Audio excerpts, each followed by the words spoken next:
question.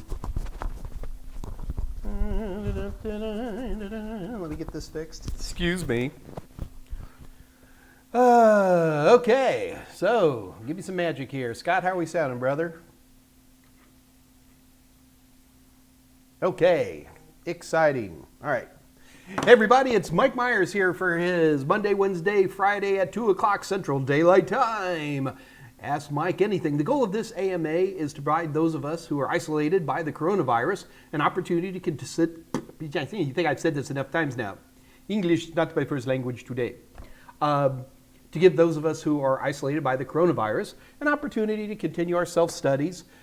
With that attitude in mind, we do concentrate primarily on IT fundamentals, A+, Network Plus, and Security Plus, although we can go beyond that as people request it. The main goal of this AMA is Ask Mike Anything, so you have to ask me questions.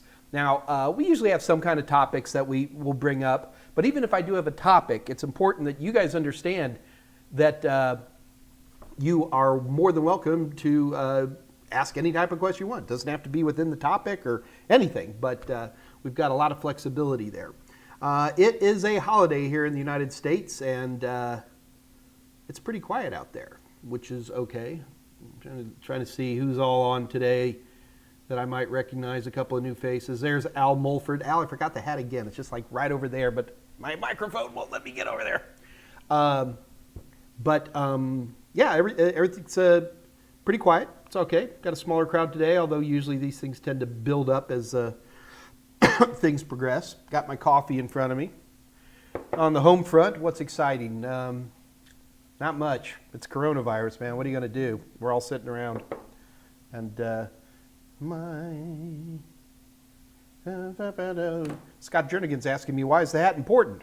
Because, Scott, it's from Al Mulford's RV park.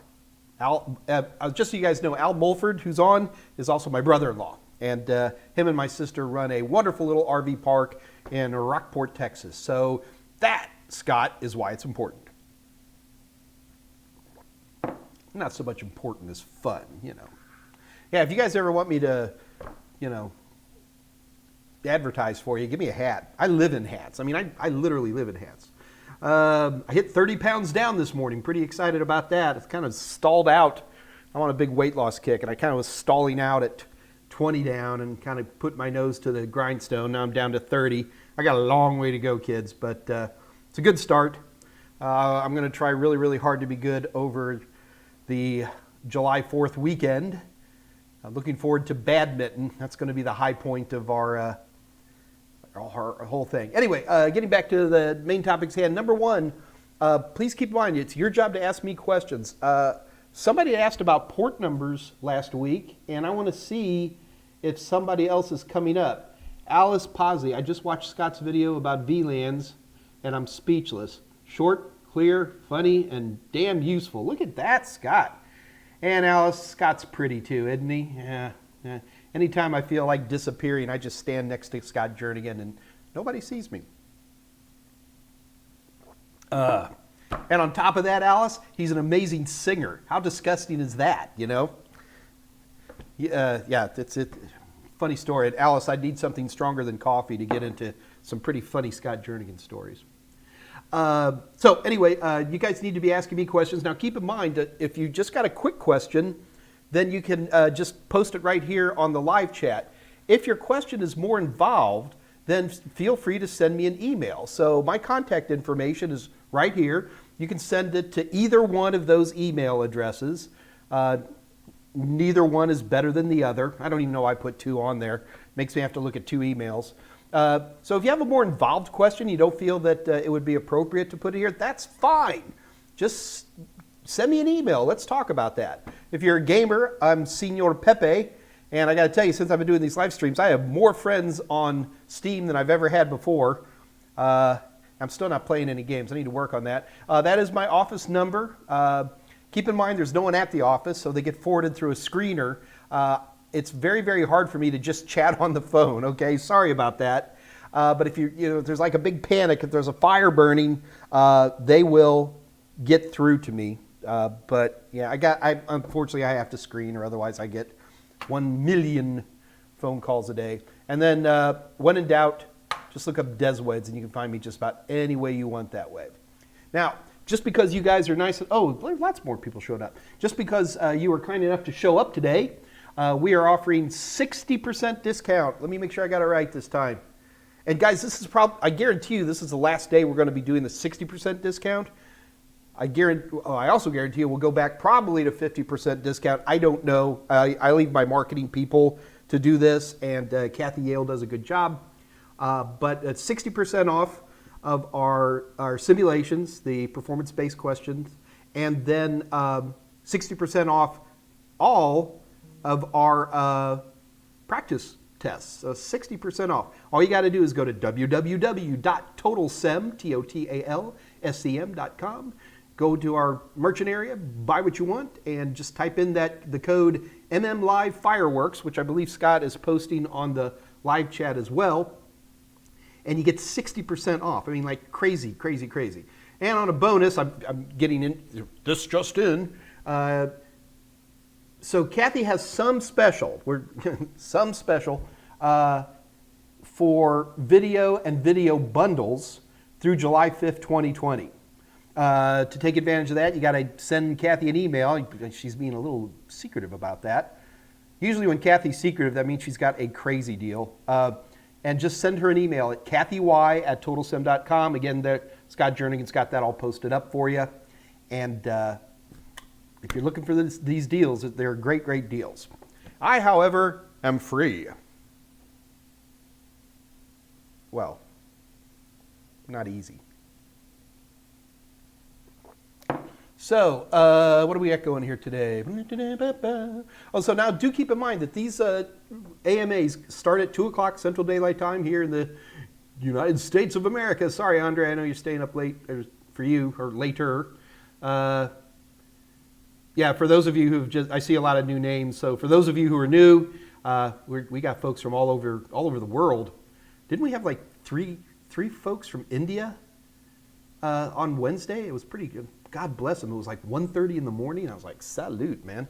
Yeah, so these run for 2 hours or until the questions run out. So every now and then we have a lighter day, not as many questions, no big deal. Then we just end a little early. So if you want me to keep talking, you got to send me questions. And it's fine. It's no big deal. I mean, we're here for 2 hours, 3 times a week. It's no big deal if we have lighter days. And also do keep in mind immediately upon ending this, I am going to get an incredible bottle of a Provence Rosé wine, just an amazing bottle.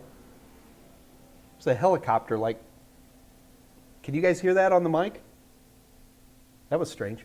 A wonderful bottle of Provence Rosé, and I'm going to sit at a 6-foot distance, that's 2 meters for you folks in Europe, distance from my friends, and we will be drinking good wine, and then we will play our badminton, because I got to do healthy things now, and we will celebrate the 4th of July, Independence Day here in America,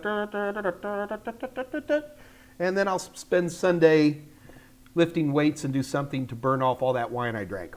I got to tell you, you haven't lived until you've done free weights with a hangover. Yeah, speaking of free weight, is it okay if I talk about this? I think people are interested. In American football, when you're training, they have these things called sleds. And it's a big thing with padding, and you hit it, right? And it's designed to help you build lower body strength and stuff, and there's weights on it. And it's a sled. You push it across the grass. And I did that today. And I mean, it was a testosterone moment, don't get me wrong, but holy smoke. I'm like, I'm so out of breath. So it's pretty good. Almost about to touch my toes now, too. Can't quite touch them, but I can see them. So feeling pretty good about that, too. All right, let's see. I think I got all the silliness talked about here. Thanks, Tolowit. I'm really working hard on trying. It's not so much losing weight, it's just trying to be healthy. You know, look, you guys are nerds. You understand how easy it is. I can sit in the house and, man, Uber Eats will bring me all the Big Macs and Quarter Pounders with cheese and, You know, of course, always got to drink it with Diet Coke. I don't know, you know, but it is. And yeah, I was getting really sedentary, and you know, I just wasn't feeling good. And that's really what it boiled down to. I just wasn't feeling good. So I want to feel better. And look, young nerds, take it from an old nerd. Get in shape now. Go watch my 10 Commandments video. It's on YouTube. Just Mike Meyers' 10 Commandments. And one of my commandments is hug a jock. And by jock, I mean an athlete or someone who's in good shape. And it's good for nerds because we can live in our basements and, you know, get that wonderful LED tan. And, you know, I have played World of Warcraft for, I don't want to lie, 18 hours at a time and stuff like that. So get out there, man. You know, don't wait for me. I was officially morbidly obese. That's crazy. And now we'll see what happens. I'm feeling good. You know. All right. Quit talking about your weight, Mike. All right. All right. Yeah, Alice Pazzi, you just made Scott Jernigan's day saying how great his VLAN thing was. And it is good. I've watched it too. Andre, you're at a wedding party. Huh, mazel tov. Well, good for you, man. All right, and Garrett, what kind of computer toolkits are good? All right, that's a good one. The best, first of all, the best toolkit is your brain. Don't get into this universe thinking that you have to have zillions of tools to work on computers. I mean, unless you're a systems guy, you know, most of us don't need any kind of tools at all. We need a brain and a keyboard and a connection to Google so we can search out error codes 9 times out of 10 is all we need. You know, if you had to have anything here in the United States, it'd be a number 2 Phillips screwdriver, and that would cover about 80%, 90% of everything you need. There's some fairly interesting. Let me see if I can pull one up for you. There's a company called iFixit. Can I bring that up for you? I think I can. I think I can. There we go. All right. So this is iFixit. Great guys. iFixit's thing is that they want you to be able to fix just about anything. And so they have these repair guides for just about everything. And the repair guides are completely free. Completely free. However, where they get you, I'm not going to say they get you, is they sell toolkits and things like this. I own their toolkit. I'm not remember exactly. I think it's this one. It looks right. Oh goodness, it's a video. All right, well let's watch it for a second. And yeah, I'm not going to turn the sound up. So anyway, this is their little toolkit, and it's pretty handy. It really does help me fix quite a bit of stuff. And they have smaller versions, $70. Man, Scott, we should call up iFixit. I don't have any relationship, a financial relationship of any form with iFixit, although I should call up. I know the CEO, young guy, like 29 years old, and I'm going to do this. I'm going to see if I can get him to cut me a deal for you guys. I'll bet he will. He's a pretty cool guy. But so an iFixit toolkit's pretty handy. What makes iFixit nice is that I've spent a lot of my time fixing smart devices, so tablets and phones and such, laptops, and they have the extra kind of tools that you need. There's a wonderful name. Scott, what's the name of that? The little plastic thing that splits open phones? I can't remember the name. It eludes me for a moment. I got to look it up. No, this is gonna Spurger, a Spurge. Yeah, I know. I don't invent these names, guys. I'm zooming around on their site trying to find drill bits, utility knives. I think it's called a Spurger. Sponger, something like that. Anyway, so they have those for like opening devices, which is very convenient. A lot of smart devices in particular, and also laptops to some degree, have rather non-standard screw tips. You know, they're not all Phillips. And so these guys have like different sized Torx and what's that thing all y'all guys in Canada use? The Ferguson, the Fremerton, the square one, and plus a bazillion more. So that's pretty nice. Other than that, really, honestly, I have a small screwdriver, a really small one for very small Phillips. I have a larger one for standard number 2, like on the case, and that's about it. I keep a flashlight around because I'm always needing a flashlight. Thank God that they started putting flashlights in smartphones. That made my life a lot easier. But, you know, the idea of like making a big investment in tools and then starting to fix computers, that's never really made sense to me. I mean, really, a number 2 Phillips screwdriver is going to cover 90% of it. What else can you get? Power supply testers. Bring one of those up for you.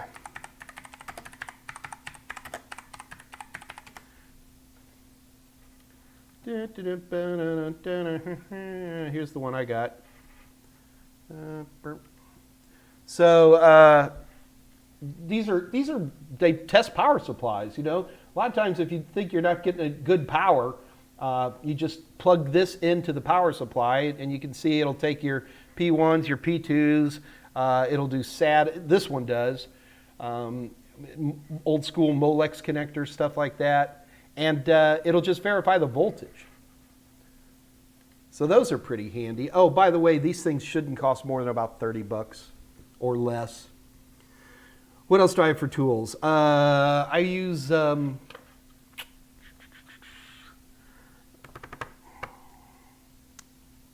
come back to me. Hang on. For networks, I use a what's called a Fluke Networks microscanner. Yeah, here's one. So these are pretty handy tools, and they come with remotes, so I can do continuity tests to make sure all the wires inside. This is obviously for Ethernet, RJ45s. It'll do continuity, it'll do wire map to make sure you don't have any crossed wires. And believe it or not, they also have a very basic time domain reflectometer in them.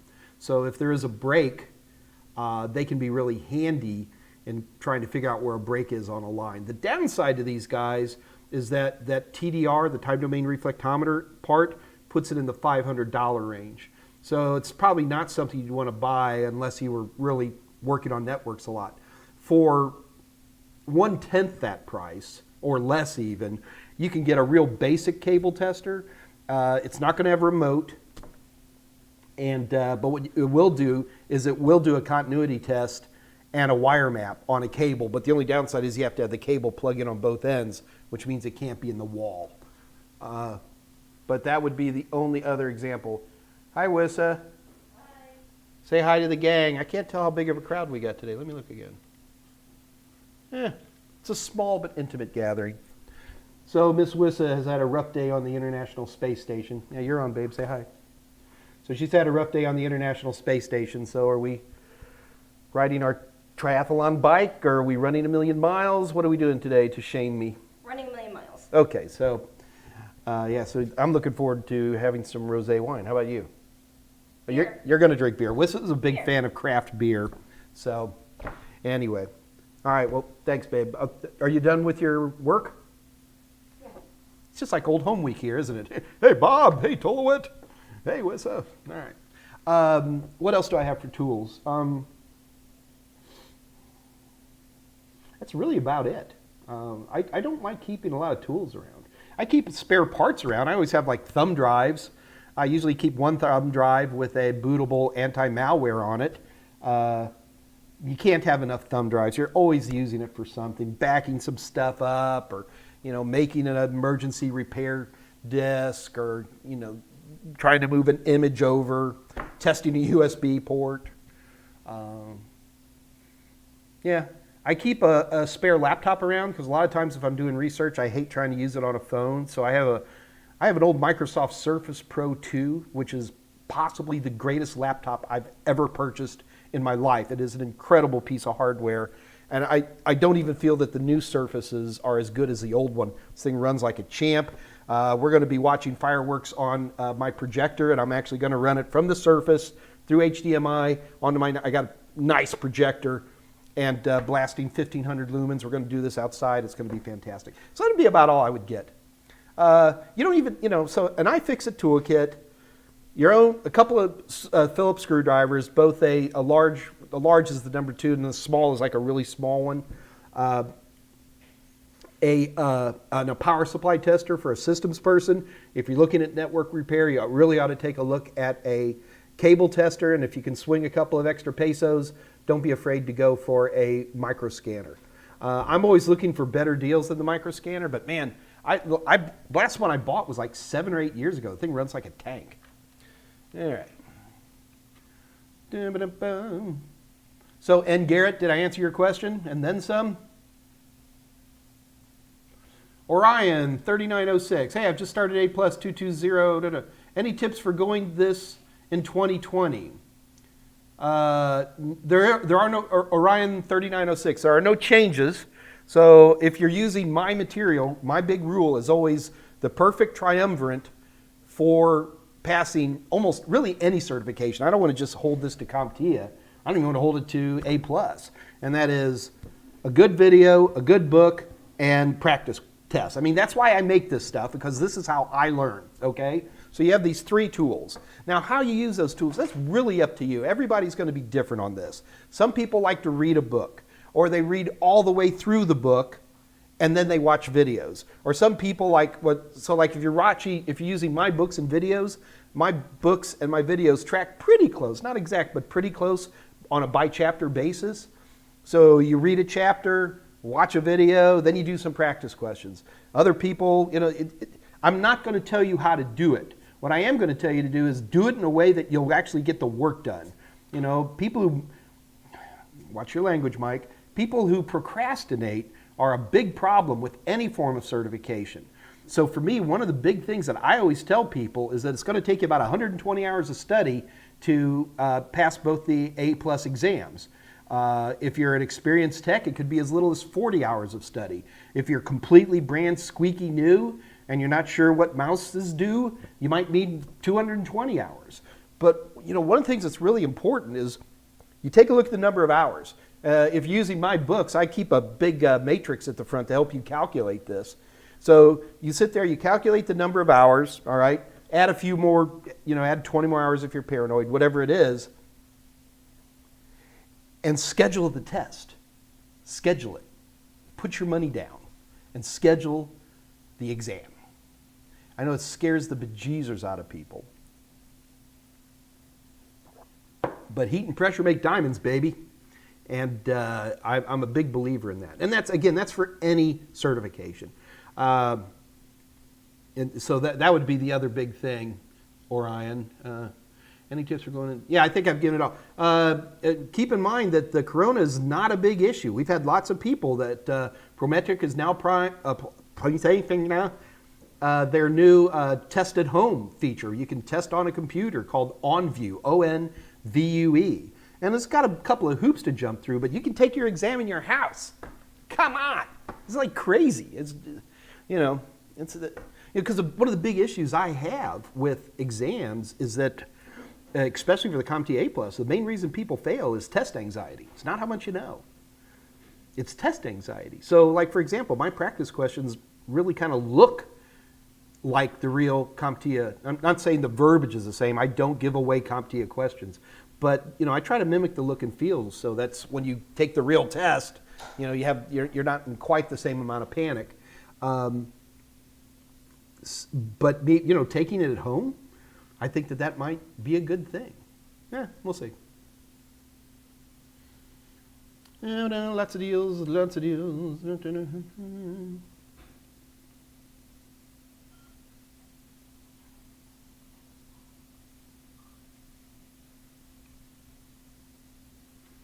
Okay. Hi, Mike. About the book in 1001, is it better to book through you or view CompTIA directly?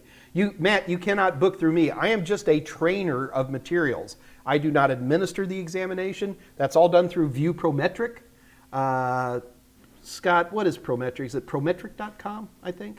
And that's where you have to go do this. All I do is provide training materials. I am one of many trainers out there, I'm just the best one, who provides training materials. So you have to, now if you're about to book, I see the word book, Matt, and I'm thinking book, physical book. You're about to register for the exam. Yeah, you got to do that through Prometric. We don't have that. Although do keep in mind, Matt, that we sell discount vouchers. It's not a huge discount, it's maybe about 10% because that's all we get. But you can buy vouchers through us. And when you buy these vouchers, when you go to Prometric and schedule the exam and it asks for your credit card, it'll say credit card or voucher number, and you just type in this big long number. And it'd save you a couple of pesos.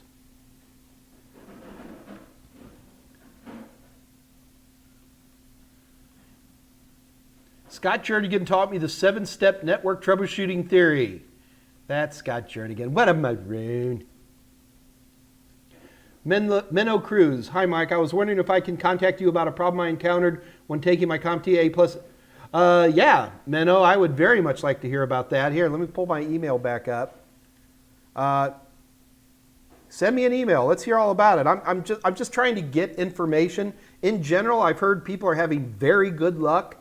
You would be maybe the third person who's had a problem. I don't know if the problem was resolved or not. I can't help you fix it at all. It's like I know anybody at CompTIA. I mean, I do, but not the kind of people who would handle that stuff. But I am trying to work as a clearinghouse of people experiences so I can reflect to you. Yeah. But I would like your Menno, please send me an email. Orion, sorry about the grammar. Don't worry about it. No worries, Orion. Yeah. Our grammar. So a lot of times when I'm writing a book, so if Scott Jernigan isn't co-authoring, he's always going to be my head editor. And Scott Jernigan's a little bit old school, all right? A little old-fashioned. So a lot of times he will physically, I do this all in Word. So he will physically print out on paper an entire chapter. So I usually kind of do this stuff a chapter at a time.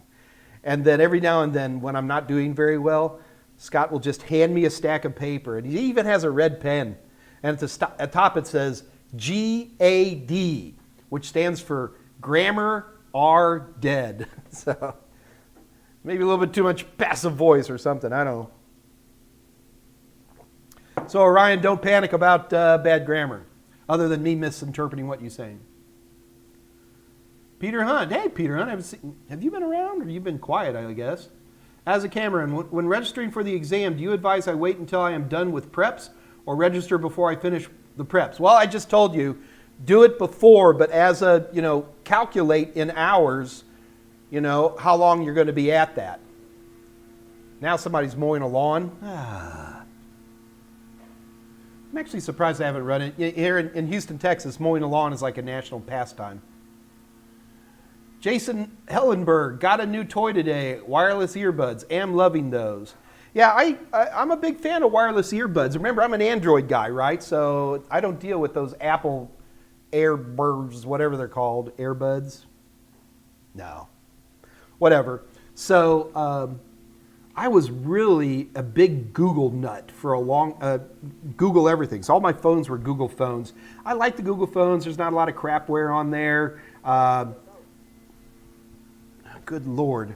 Did I say the G word again? And, but Apple came out with these wireless, and they were horrible. And they were like $230.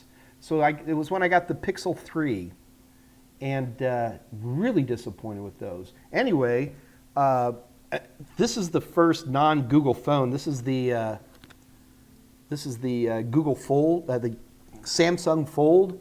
And, I kind of got it because it's OLED, foldable display and all that. But it comes with amazing earbuds, like crazy good. It's a Bluetooth, BLE, the Bluetooth low energy, instantly the auto pairing function. They're wonderful. And I can use them on other things without much pain. I've just been really, really pleased with them. The only downside to the Samsung earbuds is that they fit really kind of scary deep in your ear, and they also really cut out a lot of other sound. And If I've got those in, I can't hear anything other than what's being in there. But Jason, I hear you, man. And Jason, here's the other thing. Like when you get something new, whatever it is, do you love that new electronic smell? I don't care what it is. It could be a new hard drive. You know, it could be a new phone. It could be a new monitor. That you pop it in that styrofoam plastic. I love the smell of new electronics in the morning. I understand, amigo. Yeah, is that what it is? Black helicopters, Tolowit? Avocado. Hi, guys. Hey, Avocado. Peter Hunt. When is the new Network Plus exam coming out? Not for a long time. A long time. More than a year. And anything more than a year, I don't think about.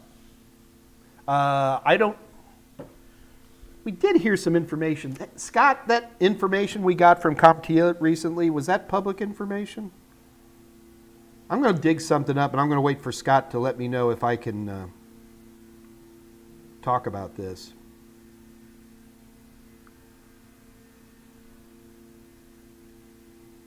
We cannot talk about it? You just said nope. Does that mean no, we cannot talk about it, or yes, we can talk about it?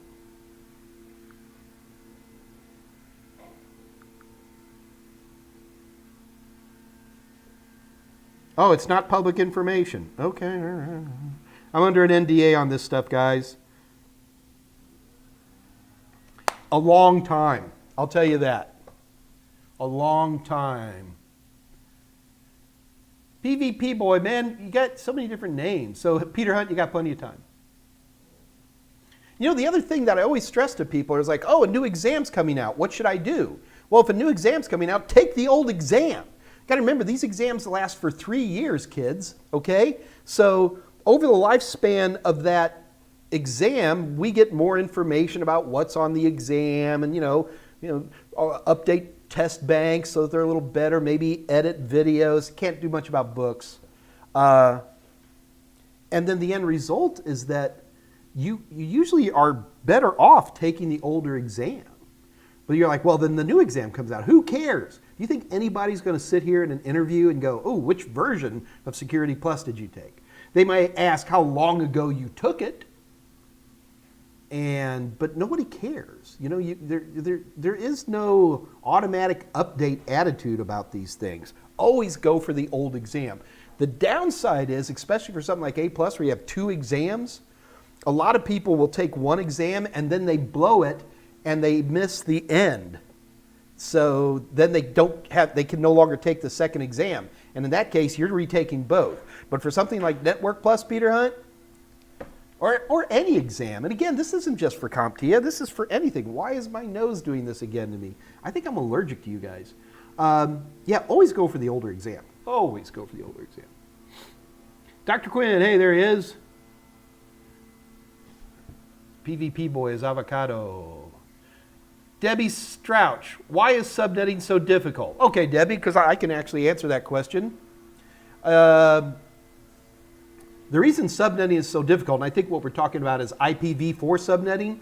So first of all, Debbie, if you're using my study videos, I would assume for Network Plus, there's a little bit of subnetting on I+, but it's so little that for a lot of times, if I'm doing instructor-led training, I just tell people skip it.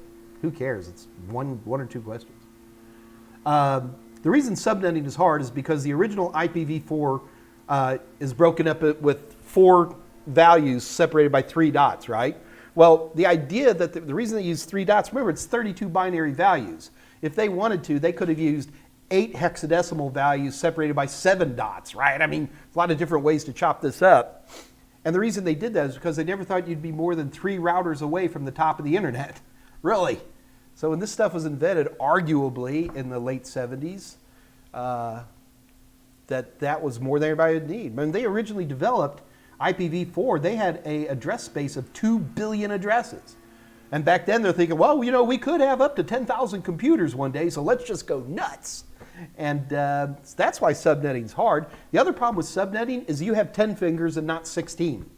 And a lot of subnetting breaks down to being comfortable with, it's really hex. I need to be careful about how I say that because that's going to confuse people. Working with octets. That's the other problem. Is IP addressing on the CompTIA exam? Debbie, which CompTIA? IP addressing is certainly on the A+, pretty basic stuff. IP addressing is very much on the Network Plus. It's all over the place. IP addressing IP addressing's on Security Plus, but it's not going to say, is this an IPv4 address?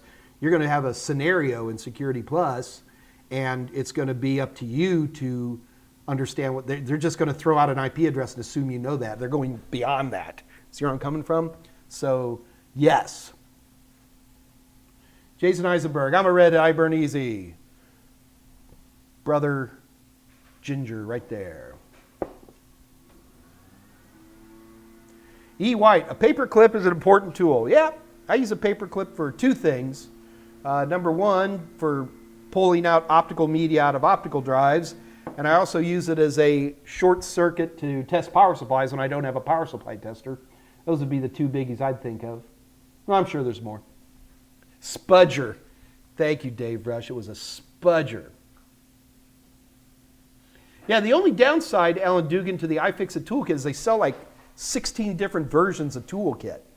And I'm not going to tell anybody what to buy because I don't know what you want to do. Really, the big separator is, do you anticipate working on smartphones and tablets? Then you probably want one of the more advanced ones with all those spudgers, thanks Dave Rush, with the spudgers and pry bars and things like that. Otherwise, you can actually just buy the bits with a little screwdriver and you can snap the bits in, and that's like $40. And they'll put it in your coffin. Mito Ghanem, welcome back, teacher. Welcome back, student. Good to see you, Mito. Hey, Armando's right behind you, Dave Rush. Sponger. I think it's Spudger. Armando, I think Dave's got it right. Yeah, Scotcher and Spudger, Spludger, Bludger.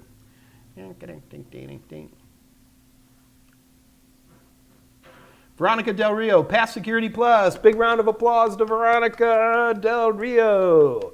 What's your next step, kiddo?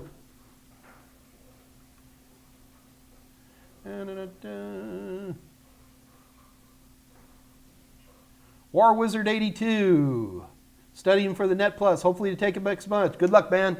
Knock it dead. Get on it. Menno, I am looking forward to you sending me an email. We hear different things about this. I would say 95% of the people I've spoken to, they didn't have problems. I would say another 5% of those people had problems which fixed themselves quickly and they were able to finish the test. And I would say another, well, it's probably even less than 5%. I've only heard about 2 people who weren't able to take the test so far. Menno, I hope that's not one of y'all. I know it's very frustrating. Yeah, it's a slow day today, Jason. Slow is okay. I'm looking for questions. AirPods. Thank you, Patrick. Avocado. PvP boy. I like avocado better. I got a Pixel 2. Yeah, I've got a Pixel 2. I got a Pixel 3. I got a Nexus 6. Yeah, they all work. Yeah, they all have SIMs. What else? I don't keep an iPhone around because so many of the guys in the office are iPhone people that on the occasional stuff I need to play with it to get back up to speed.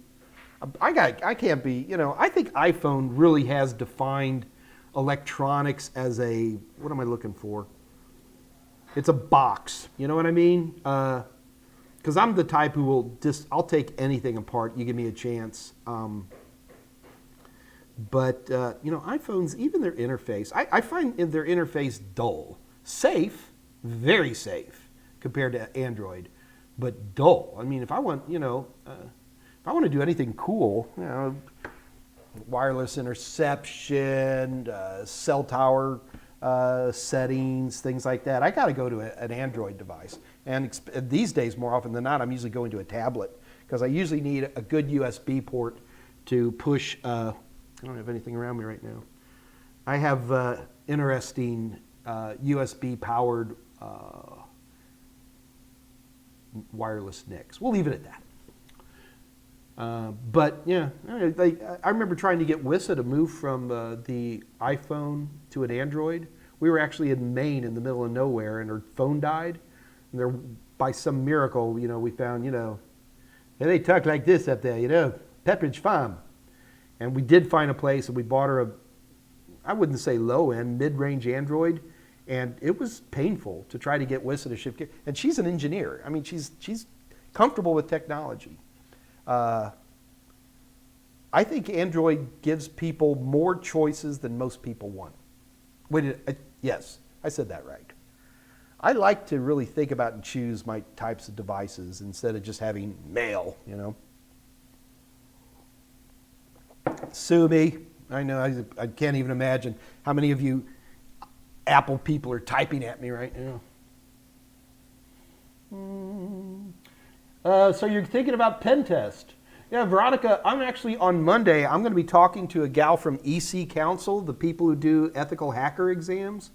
And it seems that there is some real competition right now between PenTest Plus and Ethical Hacker.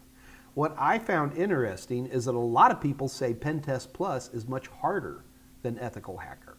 I've never taken the exam, so I don't know, but just interesting things to consider. IP addressing. It's about the CompTIA A+ exam. Okay, Debbie, I can answer you better now.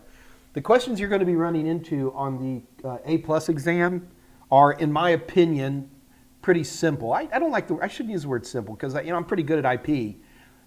They're good quality, practical, basic questions. How do you set a static IP address?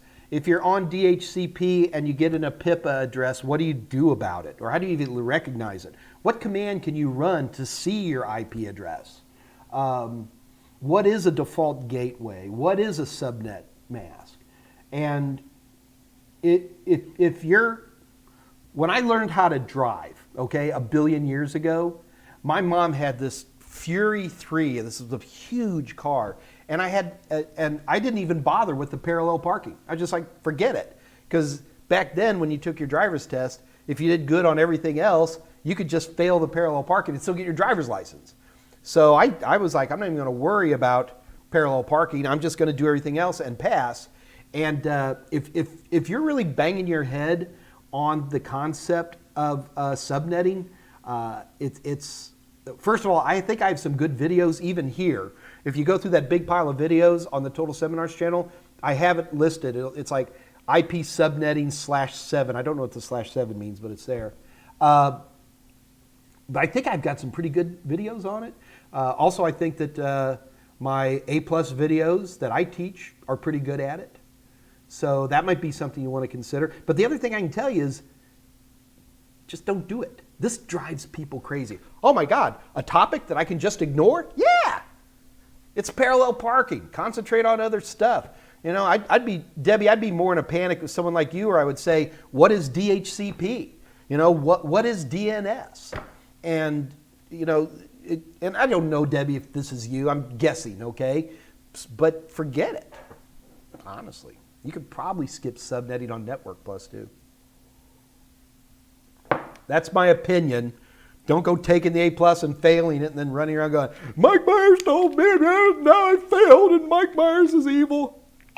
Well, I am evil, but yeah, thanks, Wissa.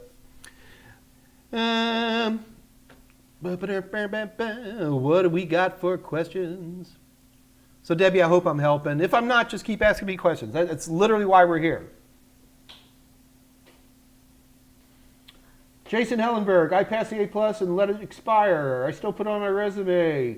Yeah, look, we all love CompTIA, but CompTIA may be a non-for-profit organization, but they sure act like a for-profit organization. And well, first of all, retaking exams that really didn't come from CompTIA. I got to cut them some slack on here.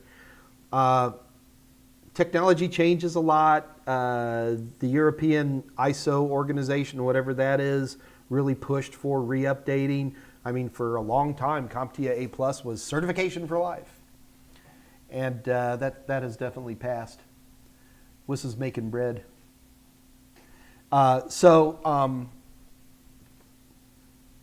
you're absolutely right. People don't look. And the other thing is instead of re-upping your A plus, go for Net Plus, go for Security Plus. Start looking into Cisco certs. Start looking Microsoft certs. Look at Certified Wireless Network Professional certs. There's lots of other ways to go. And, because your skills get better, you're making more money. Next thing you know, you're a manager. You're handling HR security at big, scary firm. Nobody cares about the A plus, right? I mean, the people who redo the A plus are schmoos like me who teach it, or somebody who's, in working on systems. They've got a number 2 Phillips screwdriver in their hand all the time. Yes, these are people who should be re-updating their any certification. But yeah, nobody really cares. Be prepared to answer it, though, if somebody asks in a technical interview. Oh, you got an A plus, when did you get it? They may ask that question. But as Jason shows, in his case, it didn't. I think at this point, it's a case of how much work it would take to transfer over to iPhone. I don't like the lack of freedom. Everybody's got an opinion there. Veronica Del Rio, would you ever consider doing training videos for Linux Plus?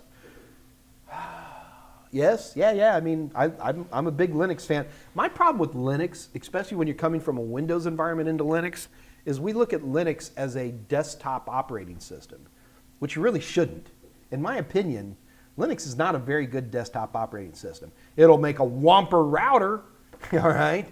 It'll run a Raspberry Pi all over the place. You want to set up a garage door opener? There's a tool for you. You want to set up a DNS server? There's a tool for you. But, Linux boxes don't sit on desktops very well. And I'm a big fan of Ubuntu, and let's not get into that. But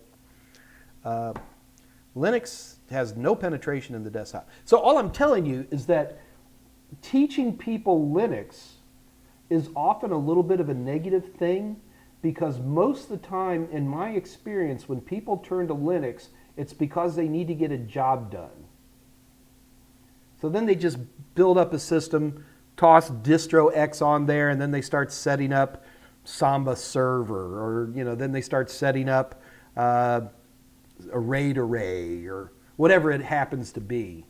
So it's always challenging for me to teach that, because it's really hard to teach people command line stuff if they don't have a motivation to learn it other than it's a certification thing. So I'd almost rather teach a series of courses in how to configure a DNS server in Linux, how to configure a DHCP server in Linux, how to configure a Samba server in Linux. Something like that. Yeah, I've thought about it, Veronica, but I don't know. A plus, Net Plus, Security Plus keep me pretty busy. Wissa, I will pay you $5,000 if you could make another pot of coffee. Please, please, please, please. It's from 3 Men and a Baby. Watch a movie.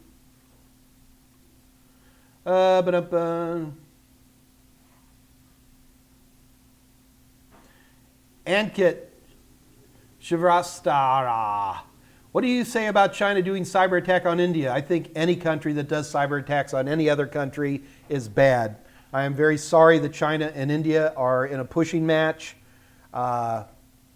I side on the path of peace in these situations. There is injustice in this world, and sometimes we have to push back. And I hope that that gets settled in a peaceful manner. Marty Willie, am I pronouncing that right? I'm going through your Security Plus videos right now. They are fantastic, like everything. Marty, my man. Thank you very much. I work really hard on it. When I'm developing these videos, it's really the one thing I keep in my head all the time is, what would I want somebody to teach me when I was there? And that's where I think that I have a kind of a leg up against a lot of my competitors, because some of them, and I'm not going to name any names, they're like pontificators. They're like, and they assume too many things. I'm always terrified. If I throw a term out in a book or on a video, I define it. You know, I get in trouble with that because like some people are like, well, Mike, everybody knows what an IP address looks like. And I'm like, do they? Do they really? So I get a little detailed on that kind of stuff. Willie, Marty, sorry, Marty. I hope so. Try to throw some humor in there. This stuff can get dull. Yeah, I know. I'm saying it. I'm saying it can get dull.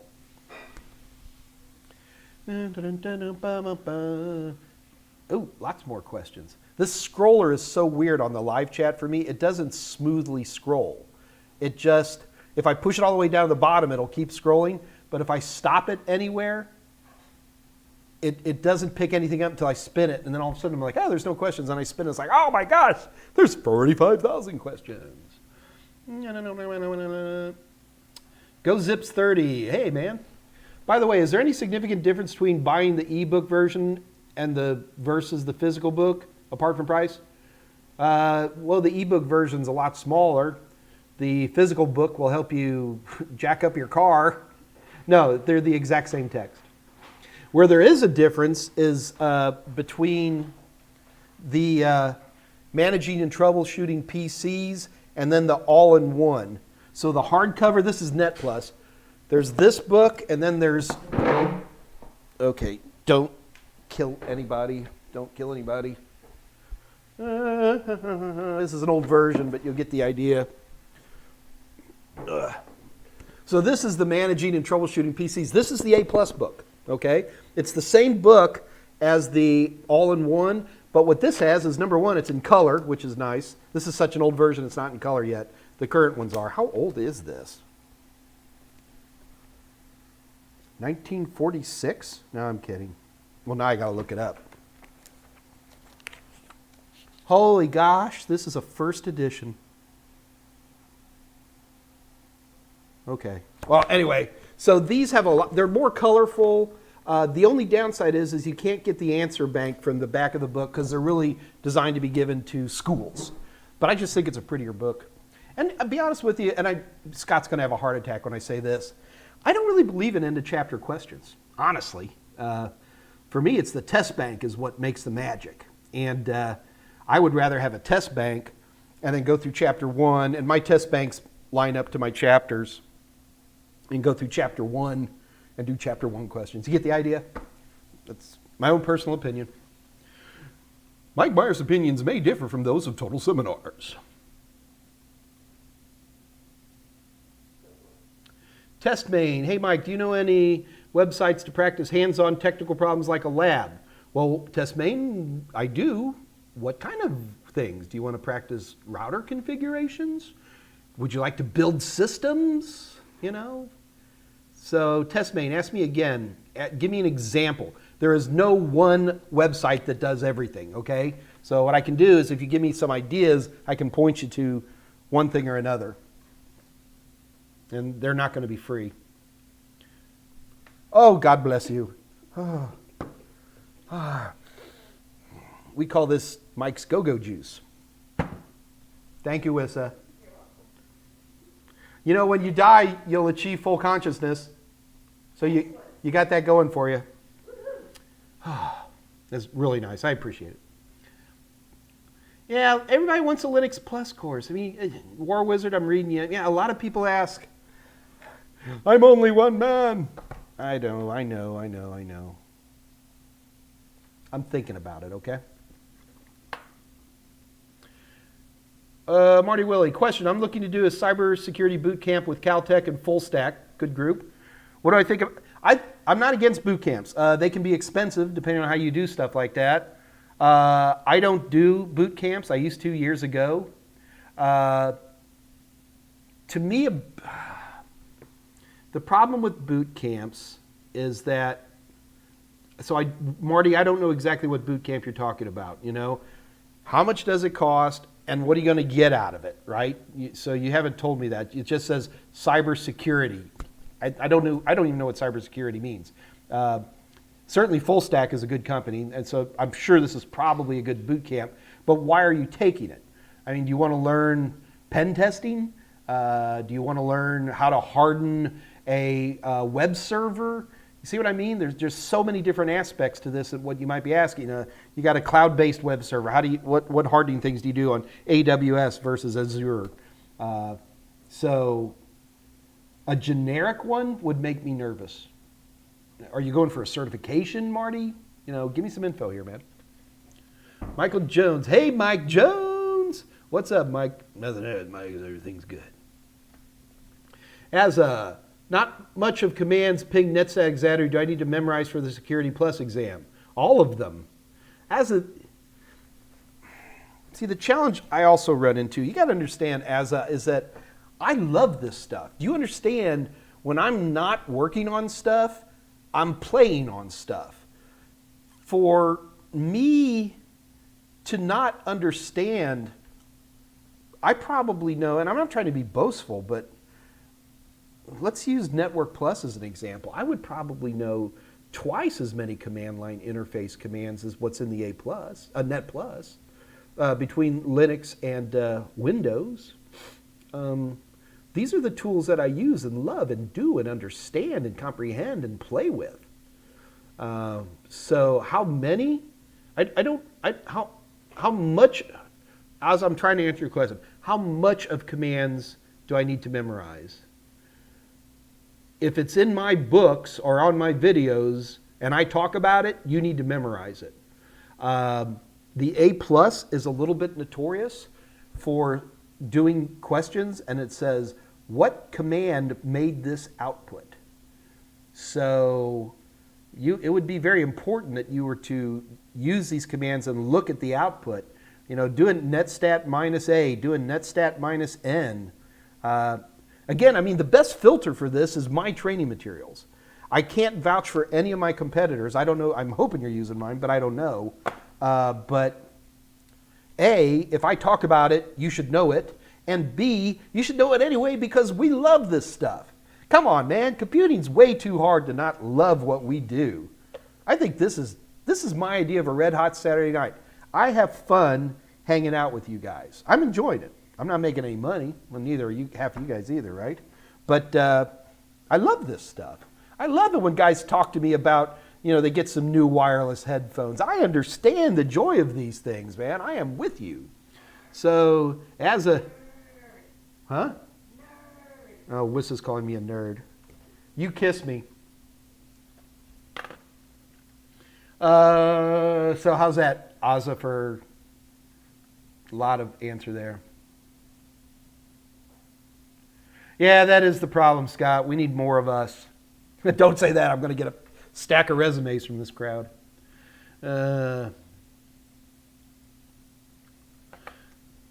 What kind of expansion slot support, this is N. Garrett, are currently on the A+? Is PCI still around?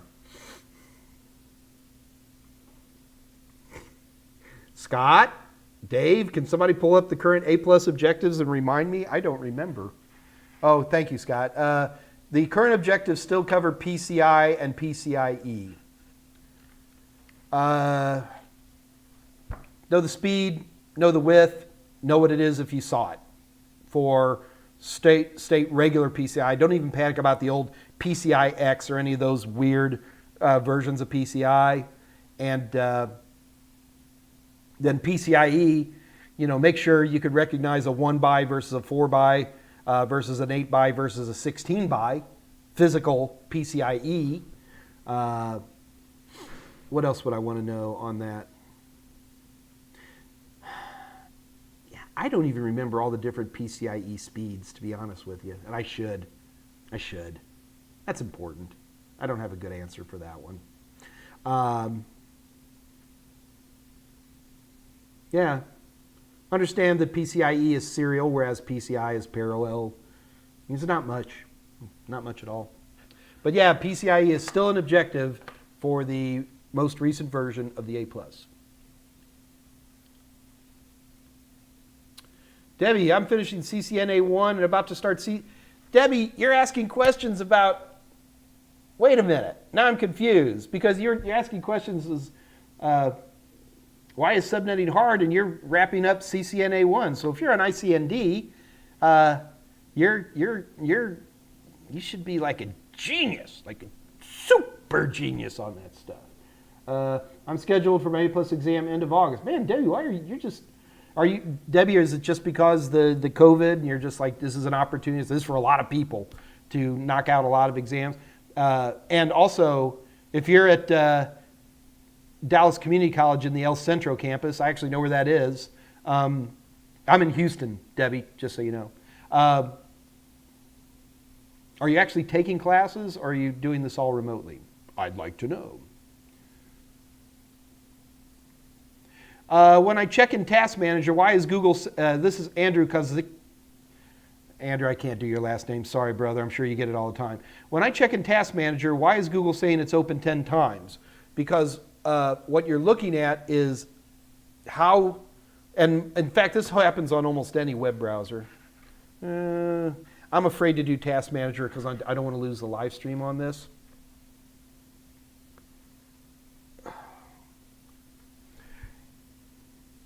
So when you say Google, it means Chrome. I just don't use Chrome that often anymore.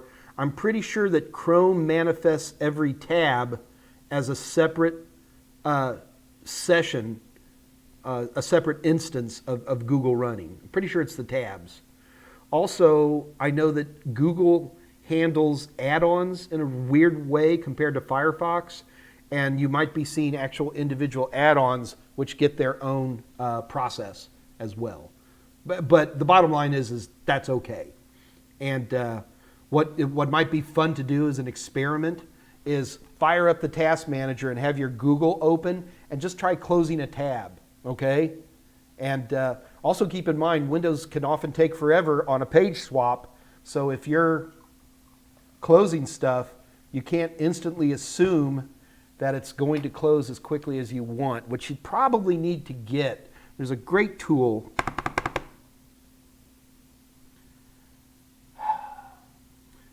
Dave Rush, Scott Jernigan, what is the Mark Rusinovich tool that replaces Task Manager?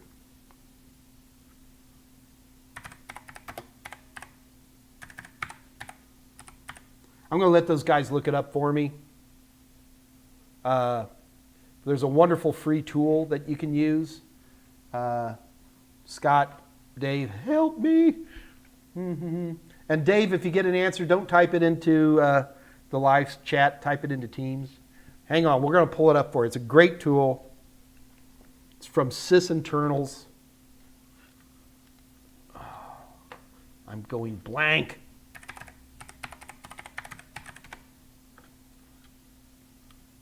Hang on, I think I make Process Explorer. Thank you, Scott. Process Explorer. So, Andrew, get a copy of Process Explorer. So it's sysinternals, SYSINTERNALS. So sysinternals, which will redirect you to a Microsoft site. And there's this guy named Mark Rusinovich who is like, he's like assembled from the parts of lesser nerds, okay? And for 20 plus years now, he's been writing all of these wonderful utilities, and they're all completely free, and they're all incredible.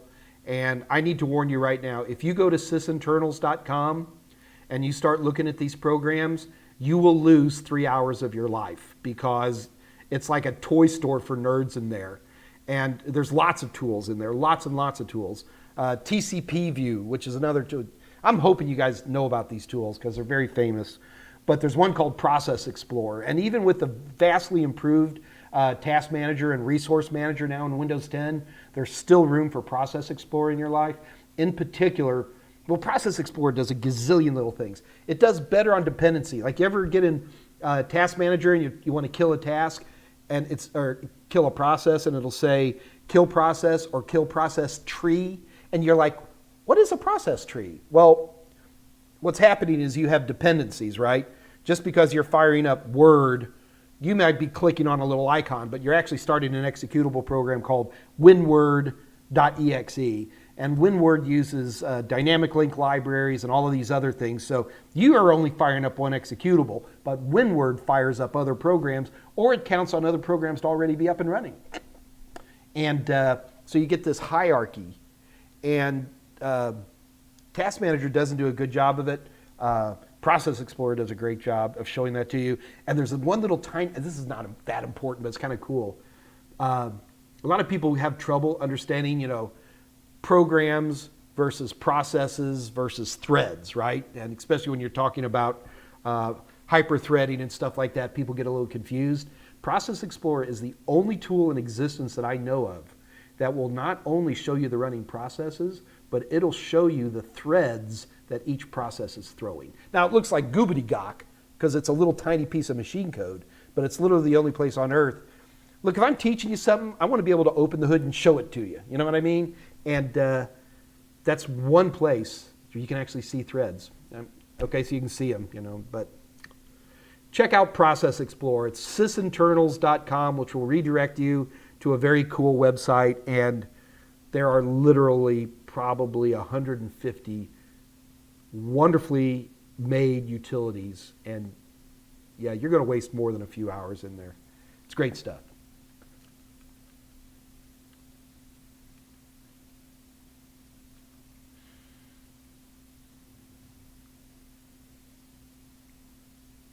Isn't it funny, like when you guys type a message and it says message retracted, I'm always like, what did Cran want to ask?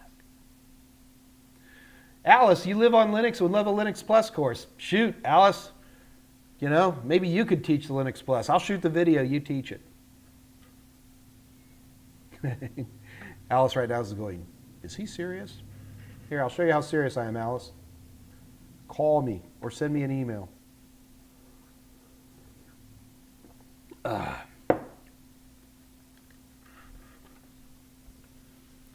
Well, it doesn't have to be Alice, okay, guys? I mean, anybody who thinks that you've got presentation, I'll talk to anybody. Just be prepared for me to say no. Marty Willie, I got my start in IT because of you, Mr. Myers. Marty, please call me Mike. Don't call me Mr. Myers. I got my A+ in 1999. I can barely see your image. You don't look that old. You look like a kid to me. T-Tone Trilla. Hey, Mike. Hey, T-Tone Trilla. Marty Willie, I work in a data center. We use Linux. Yeah, I mean, that's the place where I would expect it to be seen, right? Oh, that's right, Scott. Marty Willie may have actually used the blue book, the infamous blue book. It was the first edition of my A+ book, and it it had some pretty amazing typos in it. There was one where I was mentioning keyboard and it said ketboard, K-E-T-B-O-A-R-D, and I don't care how many spilled checkers you ran, it never got flagged, and the word ketboard stayed up to like the 3rd edition. Yeah, it's a collector's item.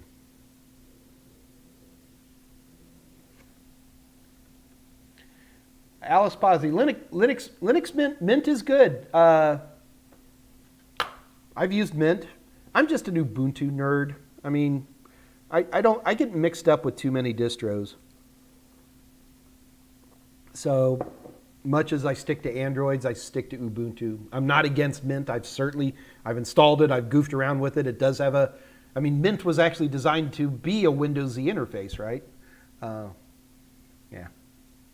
And that, by the way, guys, if you're not comfortable with Linux, you know, one of the things, especially on the A+, but certainly on the Net Plus as well, you got to do virtual machines anyway. So I always tell everybody to use virtual PC. No, not virtual PC.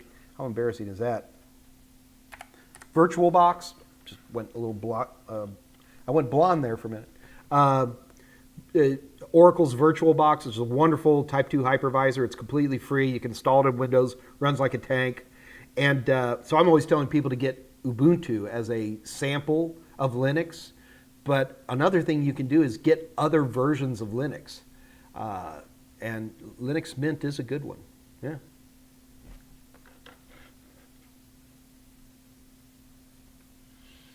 Lots of questions today, which is good. I'd rather do questions.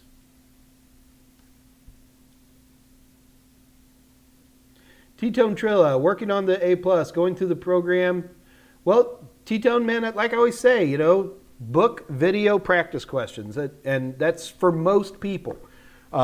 all of my products are self-standing. If you just want to take the videos, you will get all the information. You want to do just the book, you will get all the information. You do practice questions, you'll know all the kind of stuff you're going to be tested on. But to me, it's always been a triumvirate like that. That's just how that's how we roll here in Houston, man.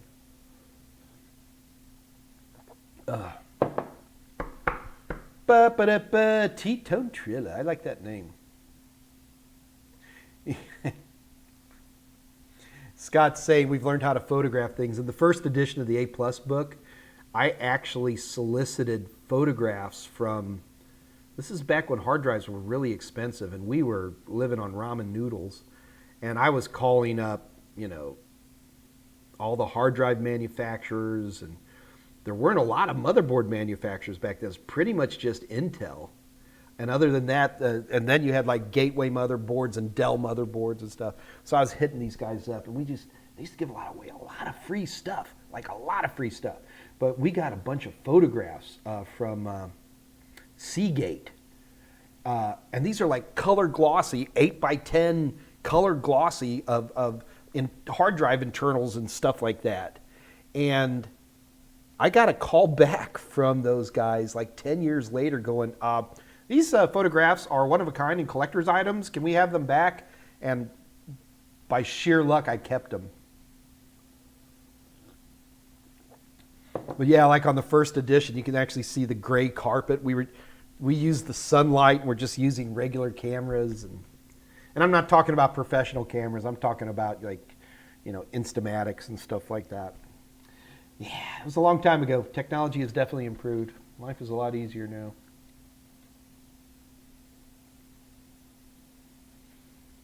Geez, Marty, Mr. Meyers, it's honestly a bucket list item? Get out of here, you big lug. Thank you. Brendan S. Hey, Mike, what is the difference between using regedit and regedit 32? Are you serious? You're kidding. Well, not. Okay, now Brendan S., because you said it and you and I are kidding, there's other people reading this going, what is the difference? The answer is there is no difference anymore. Yeah, it's been a while since I've done this.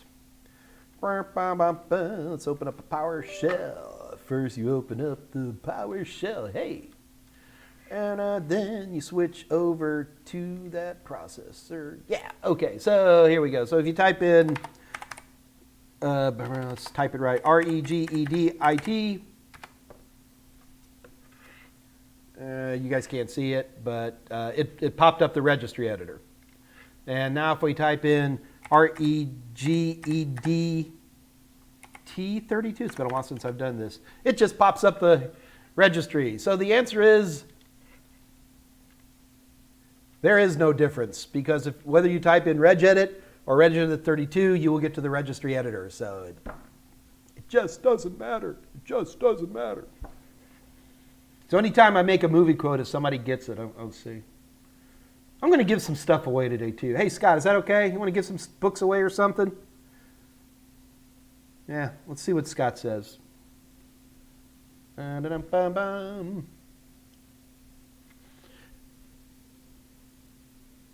Michael Jones, thanks for the details, because I don't know what an IP address looks like. Michael Jones? Come on, man. Well, you're in the right place.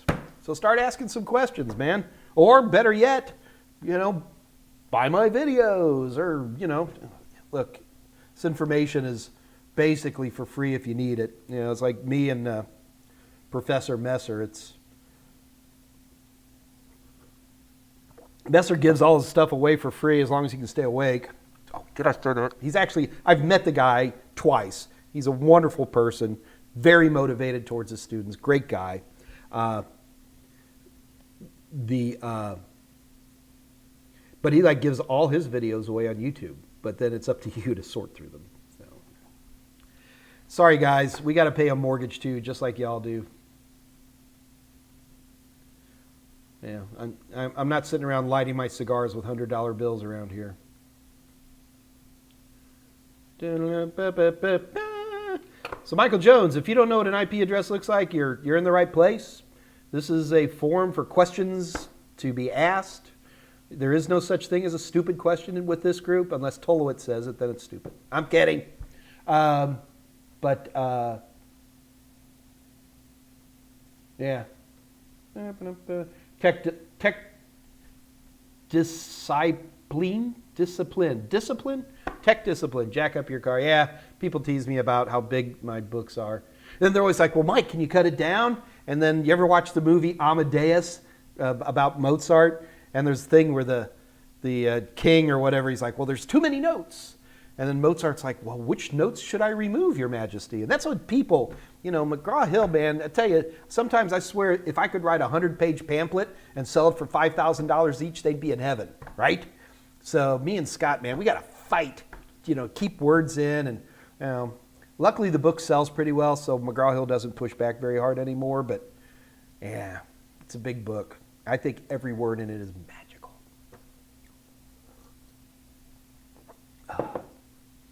Well, that's the other big thing is that, with technology, especially as you get older in technology, you learn stuff that is no longer really relevant. Like I made a ton of money back in the early 90s by teaching people DOS memory management, all right? Here, does that scare anybody? Remember EMM 386? If you don't, good. It is the technology of your forefathers.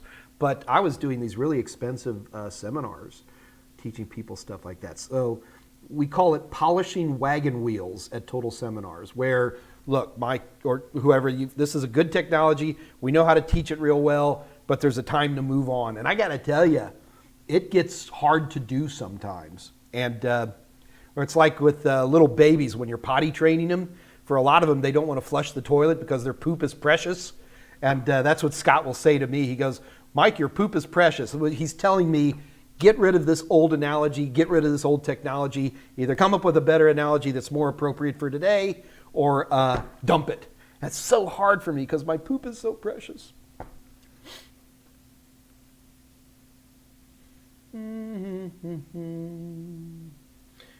Thank you, Veronica. We work really hard on our test banks. I mean, not only do we work hard to make the test banks mimic the look and feel of whoever we're doing it with, but I mean, the problem with practice questions that people don't think about is that they have a voice to them. Just like reading Ernest Hemingway, there's a voice to the author.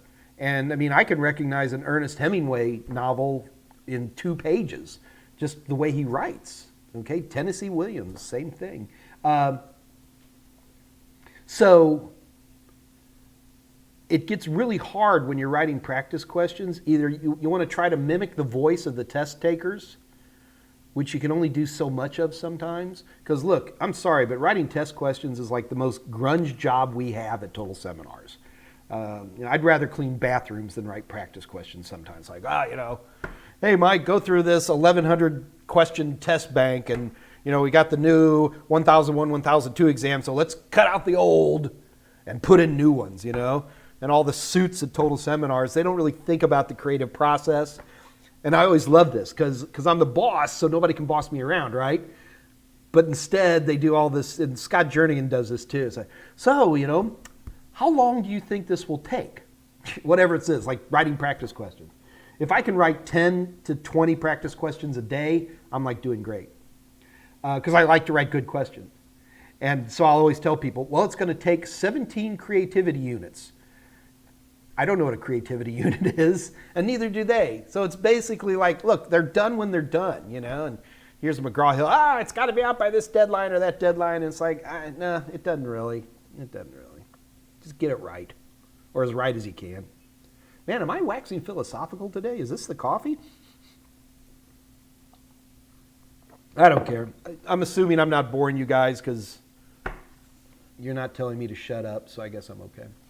Asa Cameron, are the network protocols, say TCP/IP, wrapped up utility programs? Oh, okay, Asa, I think I know what you're asking. So where do protocols live? Okay, for the most part, protocols live in memory, in your RAM, okay? These protocols usually manifest as executable files that come up when the computer boots up. Linux is a little different in that almost every piece of everything from the network card drivers through the microkernel. You can almost see every piece. It almost tracks to the OSI. It's actually kind of interesting. But they live in RAM is the right answer. And there's dedicated spaces for different parts of this. In a lot of cases, especially if you have, there's a reason why a lot of people buy network cards and don't use the network cards that's built into motherboards, is because more powerful network cards, it's the same speed, say it's a gigabit Ethernet either way, but you get a better network card, it will handle a lot of stuff on the card itself that would normally be handled by your CPU. So you really drop latency a lot. That's why I'm never against spending 50 to 100 bucks on a NIC. I'll use the one that's built in for regular workstations, but on servers, I usually buy NICs because they're better. But anyway, so the NICs themselves can take some of that load on, and most of that is manifested through the device driver and through firmware on the network card itself. I think I'm dehydrated. I'm drinking coffee instead. Hey, Mike, going shopping at 3 a.m.? Well, it's half decaf. Yeah, Veronica, you got to do French press. Edward Full. Hey, Edward, good to see you, man. I just like French presses. I even have a little kettle, very European. Wish Andre was here. I mean, my European buddies, they, as Americans, we microwave things, right? But the Europeans, a little electric kettles, I keep one of those around. It just makes good coffee. What can I say? What's the best way to learn Windows Server? Songham Warrior. Okay. The best way to learn Windows Server, first of all, you're probably talking about Windows Server 2019, which is the current version. Microsoft gives free ISOs of Windows Server 2019. You can just go to the Microsoft website and type in demo Windows Server download, and it will download an ISO for you. So now you've got an ISO. Go make sure you got a computer with a good bit of RAM, like at least 16 gigabytes of RAM. Download VirtualBox, set up a virtual machine for Windows Server, install that ISO into the virtual machine, make a VM of Windows Server, and start playing. Windows Server does a pretty good job of, it has what's called Server Manager, which is this interface in the front. But my question to you would be, what do you want to learn? Are you trying to set up your first Active Directory? I don't like to go into an operating system, just go, I want to learn the operating system. I want to learn aspects of the operating system. I guess Windows would be an exception to that because that's my core group thing. I don't know. But I would very much think that you should go get a free copy when it's 90 days or whatever. It's plenty of time. Download it and learn how to set up an Active Directory. That's kind of cool. Understanding Active Directory integration with DNS. Because if you take a Windows server and then you have to go through the process of turning it into a domain controller, it will automatically set up a DNS server for you. And it's kind of cool to see how that stuff works. We're learning how to do remote desktop. Understanding how domain controls and security controls work. So my statement to you would be, don't just go in, I'm going to learn Windows Server, because you're not. It would take 1,000 people 1,000 years. It's a vastly complicated program. But understand certain pieces of it that are of interest to you. Well, Mike, I don't know what's interesting. Then probably might want to stay away from Windows Server until you start having some motivations. It's like people who want to go into a Cisco router. It's like, why? What do you want to do? You want to set up you want to do some firewalling? Okay, that'd be a good reason. You want to do configuring your first VLANs? Okay, that would be a good reason. That's really more of a switch thing. But to just go in and look around and fire up executive and type in stuff, view running config, who cares? Have a motivation to do something.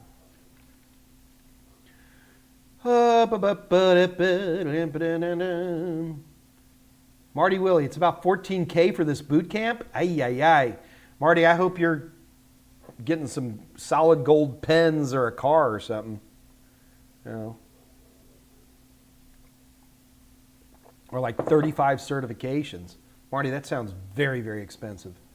I'm not against boot camps. I'm against a boot camp for $14,000. I don't know. Maybe you're rich.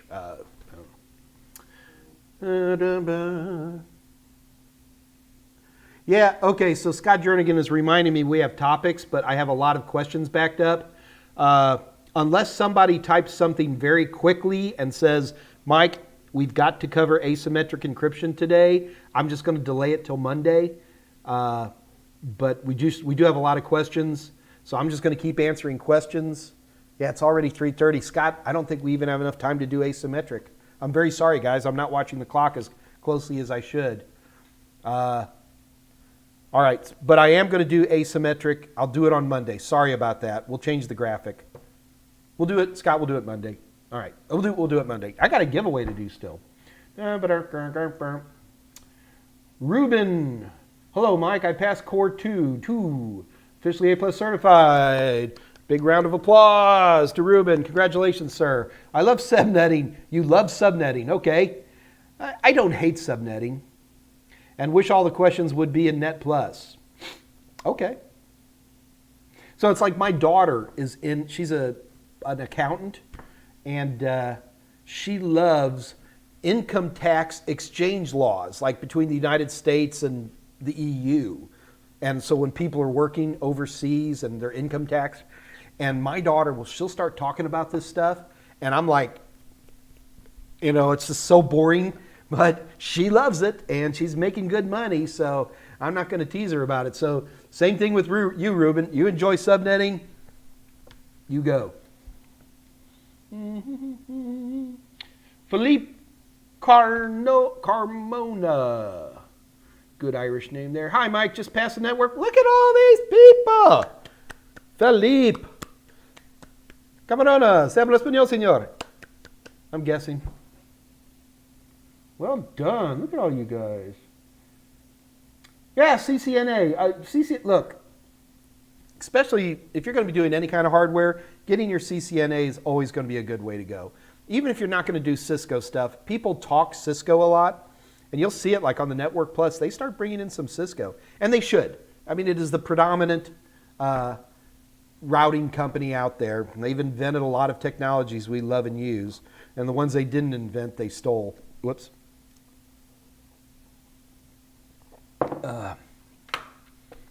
Dynamic desirable switch ports. Yeah, I know. They're good things. Ruben, Net Plus is all about theory, not much labs. I'm doing it for resume. Okay.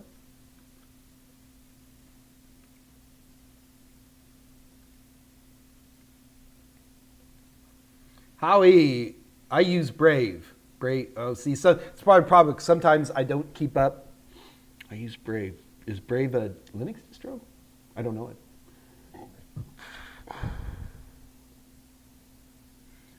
Yeah, Veronica, I'm not as good at Chrome. Firefox is my go-to browser. Although don't laugh at me, I'm starting to use the new Edge, and it's not horrible. I don't know how much information it's phoning home back to Microsoft, but not only Edge, but the Bing search tool, which I always thought was a dog with fleas, it's pretty good. If you haven't used Bing in a while, you might want to consider giving it another shot. I've been using it, I guess now for about a week, and I've been really impressed with some of the search retrievals. It's my opinion.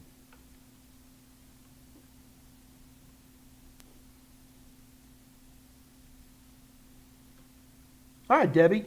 Cool. Well, that's great. CCNA, I think CCNA is a if you had to ask me, Mike, what is the one cert that would probably get you a job faster than anything else, it'd probably be a CCNA. And it probably wouldn't even be in routers. CCNA is pretty challenging. I remember the first time I took CCNA, and this was a long time ago, I pooched it hard. There's just so many commands that I do in iOS that I don't memorize them. I just, Brave web browser. Okay. I don't know about the Brave web browser. I'm going to write that down. Like I need another web browser.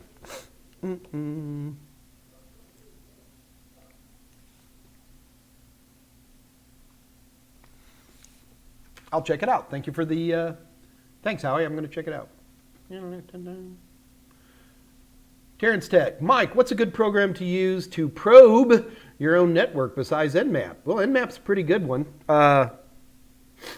If you're comfortable with Nmap, that would probably be, in my opinion, the one tool to go for.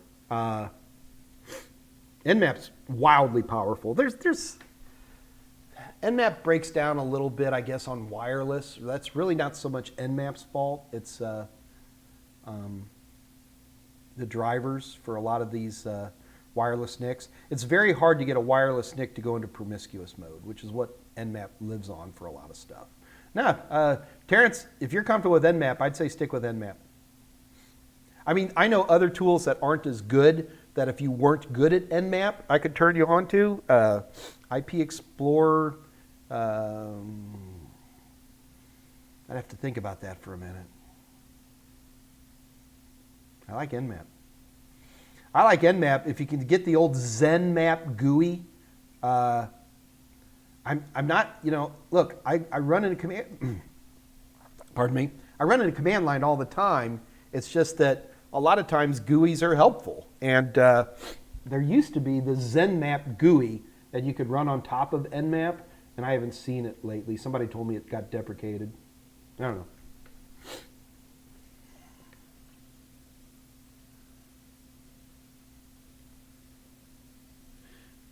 Dave Rush, you and Scott Jernigan use Brave. Well,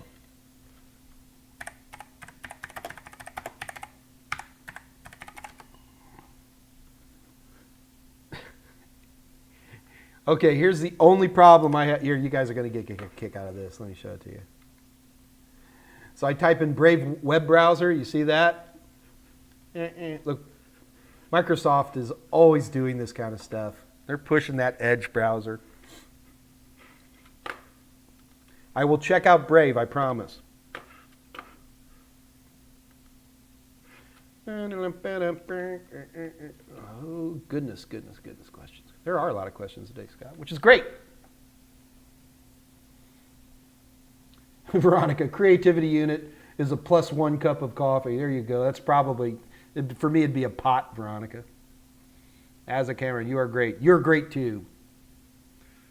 Hey, Mike, Security Plus question. Can you explain the difference between access control modes, DAC, RBAC? Can I do it off the top of my head is the question. No. I probably could, but I get nervous. I don't want to lie to you. Mandatory access control.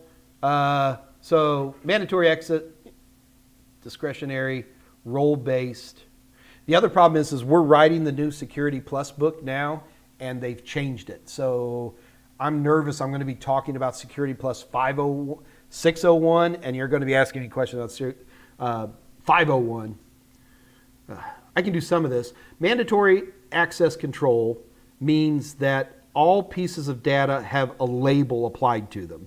And when you're in Security Plus, if you see the word access control and they say which one has a label, it's mandatory. This is the very old-fashioned where like each file would say top secret or, confidential, that kind of a thing. Very old-fashioned, mainframe kind of thing.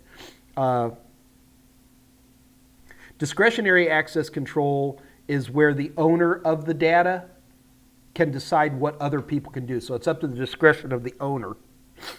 Oh my goodness. Role-based access control is RBAC. I can do this. Scott's not typing in a panic right now. That's a good sign. So role-based access control is that what you can do to stuff is based on your role. And there's another one, or is that the, oh, God bless it. It's going to come to me. We were just writing about this on the new 601. Now, see, I can see Scott typing now. He's going to save me. Let me guess. Scott's about to type, do not talk about this. These are new objectives for an upcoming exam that isn't out yet. But anyway, so Terrence Tech, the questions you're going to be running into are really pretty straightforward and actually very simple. define, why would you, it wouldn't even ask you that type of question. It would be very simplistic, definitional.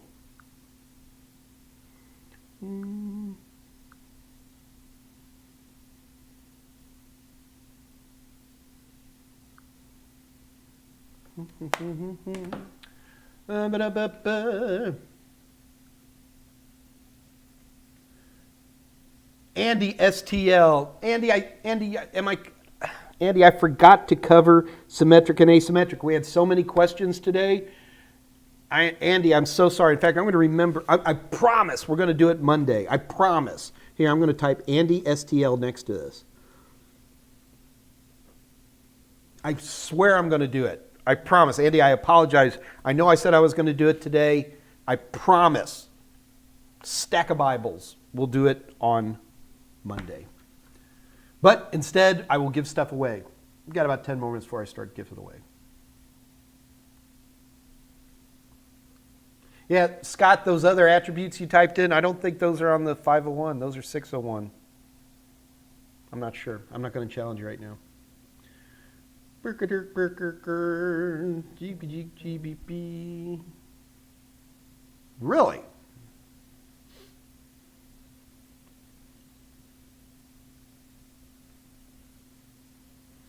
T-Bone Trilla. Hey, Mike, do you have a expected date for when Total Sims will have simulation exercises for the ending chapters?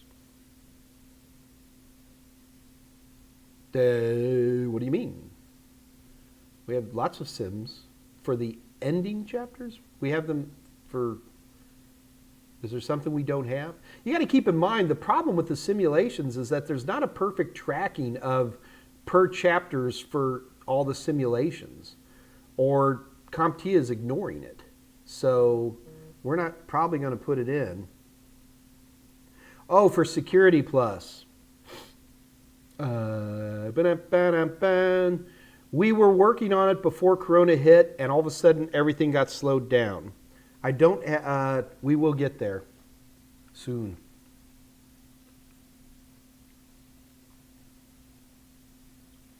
And Garrett, is your Total Tester A+ practice test a downloaded file or book?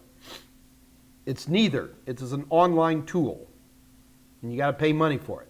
Or, and Garrett, today we're offering 60% off of our practice questions. 60% off, do you say, Mike? Yes, I'm saying 60% off. So all you have to do, and Garrett, to get on our online practice questions is go to www.totalsim.com, and we're offering 60% off. I'm pretty sure that my practice questions are already the cheapest ones that are out there today. And at 60% off, I mean, we're talking about a couple of dollars and some navel lint. You can get these. All you got to do is go to www.totalsim.com, go to our merchant area, pick out the questions, the practice banks you want, and on checkout, all you have to do is type in MM Live Fireworks. And Scott Jernigan will type that right back in. We've typed it a couple of times. We're going to type it again for you. That's an online thing, and Garrett. Howie, what sort of experiments would you recommend for someone who wants to be a sysadmin? Experiments. What kind of system administration do you want to do? Are you going to be a Windows system admin? Linux systems? That's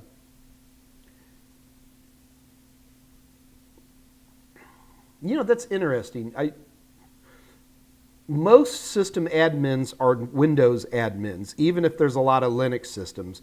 Most Linux systems will log into a Windows domain, not because Linux needs that, but because it's convenient to have single sign-on. I would do like we were talking about earlier, make sure you have a computer with at least 16 gigabytes of RAM in it. In fact, that's really the investment. Go buy more RAM if you don't. And then get a copy of VirtualBox, which is free. Download that. Get the free ISO from Microsoft and just start playing.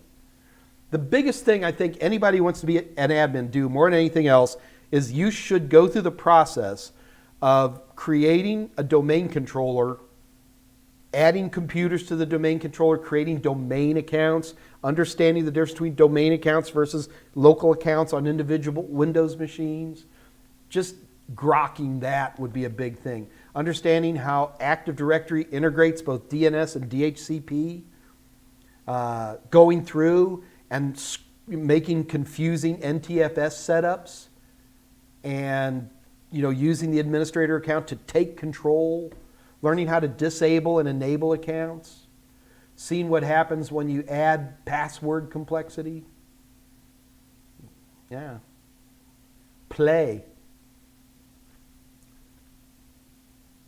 Normally, Howie, I'd point you towards a Microsoft certification, but Microsoft's going through kind of a certification apocalypse right now, so I don't have any other Microsoft certs right now. I assure you that some of the Microsoft Cloud certifications would certainly include sysadmin stuff, but just in the cloud.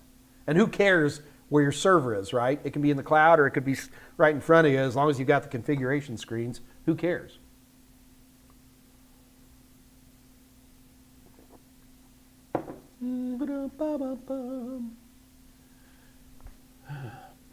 Tolowit, do you tend to install Windows updates whenever they are available, or do you tend to wait assuming there will be bugs?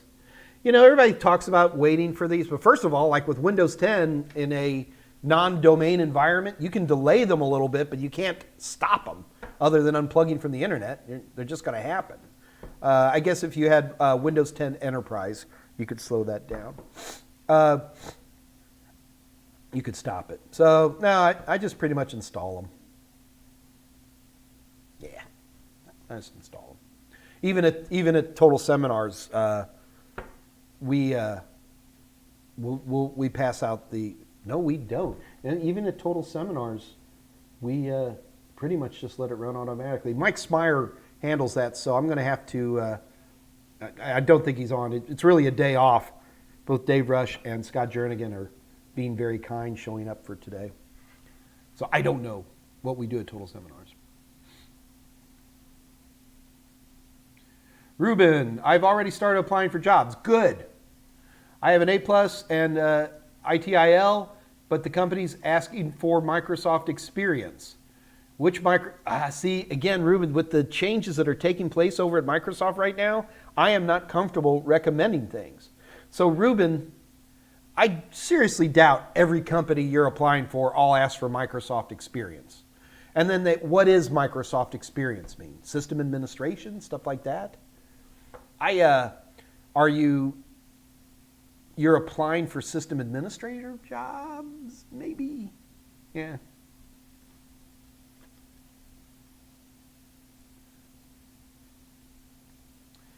ASA, still on authentication protocols. Can there be a combined implementation of Kerberos and LDAPs, NTLM, or do they all work in isolation? Well, what you're saying is there an application that can use different ones? Sure. Look at Active Directory. Active Directory uses authentication via Kerberos. In fact, it's about the only thing left on earth that uses Kerberos. And LDAP is how you talk to the Active Directory. But keep in mind, secure LDAP wouldn't be, in my opinion, a authentication protocol. Even unsecure LDAP, it's just a way to talk to directories, right? So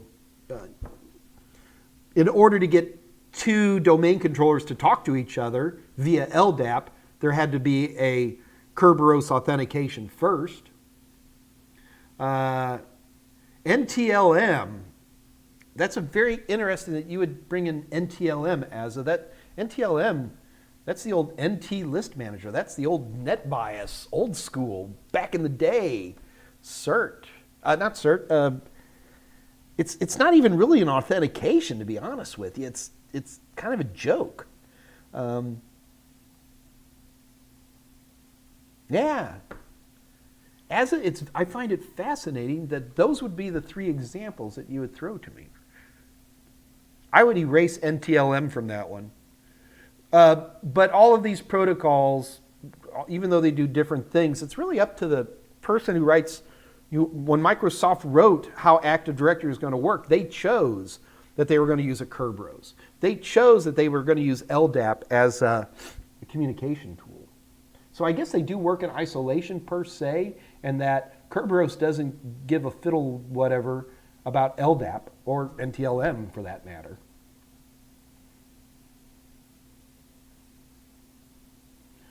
Okay, Veronica, if you would listen to a chat on international tax policy, then you too are a nerd.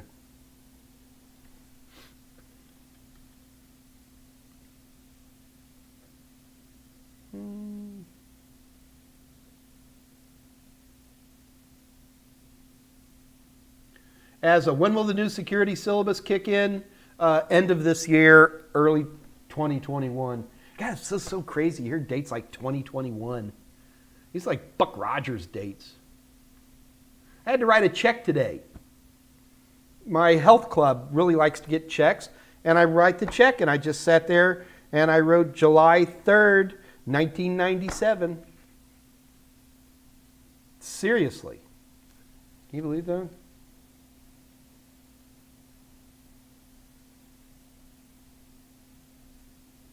DPT Win says you can get a complete AS degree for less than 14 grand. You sure can, man. But it's a boot camp.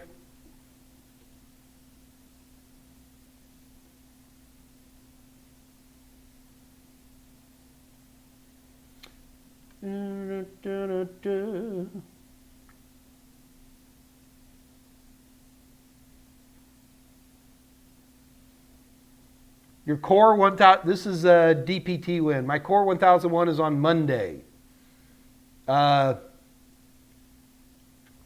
number one reason people fail any CompTIA exam is test anxiety, so be cool. Also, keep in mind that CompTIA is notorious for putting beta questions on their exams. They usually manifest as the first couple of questions. So you're walking in, you're already nervous, and all of a sudden you sit down and you see some questions and you're like, I have no idea. And you start to panic. Don't panic. They're beta questions. They're not going to be graded. I mean, if you're using any halfway decent training material, you're not going to run into topics that just totally catch you on left field. It isn't going to happen. I mean, you'll see some words and things sometimes that'll confuse you. I've seen that. That's okay. But when you see stuff that's out of left field, don't panic. They're beta questions. I don't know why CompTIA puts them at the beginning. I've had people call me on the phone screaming at me. You never covered, rah-rah-rah. And it's like, I know. It's probably for the next version of A+. Don't get bogged down on the performance-based questions. Nobody knows how any of this is scored. So, a lot of people end up spending way too much time on the performance-based questions, and then they have to zoom through all the regular multiple choices. So just watch your clock on that. Remember, you got 90 minutes. I'm not going to teach you how to take multiple choice tests. You know how to do that stuff. CompTIA is pretty notorious for having one question answer another. So to me, it's really important with CompTIA exams is just run through the first time, answer the questions as quick as you can, and then you can mark questions for later review and all that kind of a thing. And also, when you finish the test, then it makes you take a survey. I know. You just took the test. You want to know whether you've passed or failed? No, you don't get to do that. You have to take a survey first. Just remember, at the bottom of each answer is no answer. So you go through this thing, you're all stressed out anyway. You hit end exam, and instead of showing you your score, you take a survey. Thanks, CompTIA. 348. Okay, let's have some competitions here. What are we giving away today, Bob?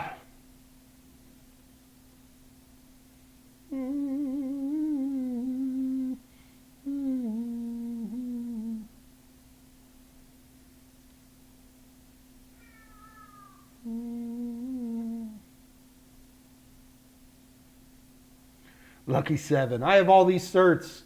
Microsoft called me from India and said my computer has a virus. Lucky 7 is a funny person. What's my favorite video game of all time? Oh boy.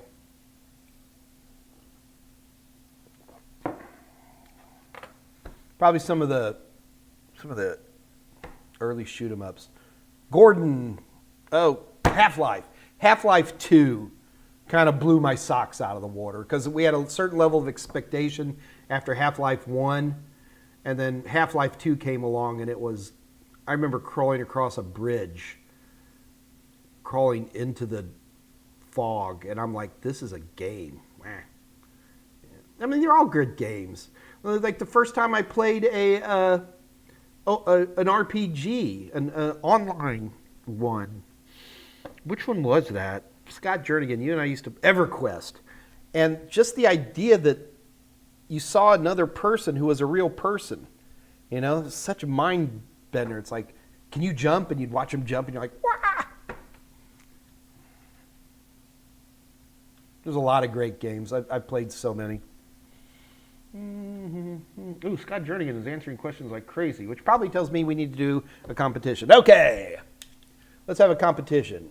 All right, so guys, here's the rules on the competition. Rule number 1, these competitions are not fair, okay? I try to make them fair, but invariably something unfair comes about it, and sorry, you know, come back next week, we'll do more competitions.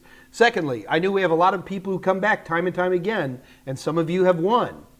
So I would ask you, as a professional courtesy, if you've won, why don't you back up a little bit and let some new people come in and win as well.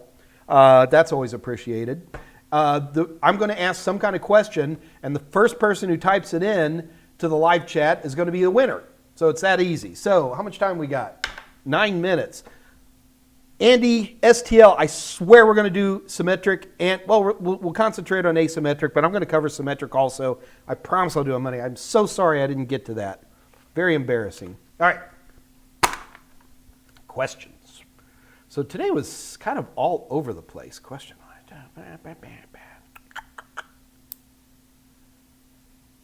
Okay. So I'm just going to throw stuff out. These are going to be general knowledge since we didn't really cover a technical topic today. Okay, you guys ready? All right, get your hands on your keyboard. Da-da-da-da-da. LBOE just shows up. Kim.net. LO EverQuest. Okay, all right, here we go. You guys ready? Duke Nukem, come get some. All right, here we go. Oh, and for the competition is going to be for a book. If you're in the United States or Canada, we'll be able to ship you a book. If you are in some faraway, scary place, we had a winner from Palestine, and unfortunately, not only could we not get them a book, we literally had no way to give them a credit to even get something. So we will do our best in every situation, but I can't make any guarantees.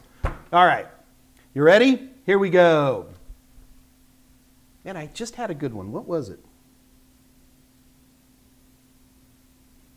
This is just general knowledge, guys, so sky's the limit here.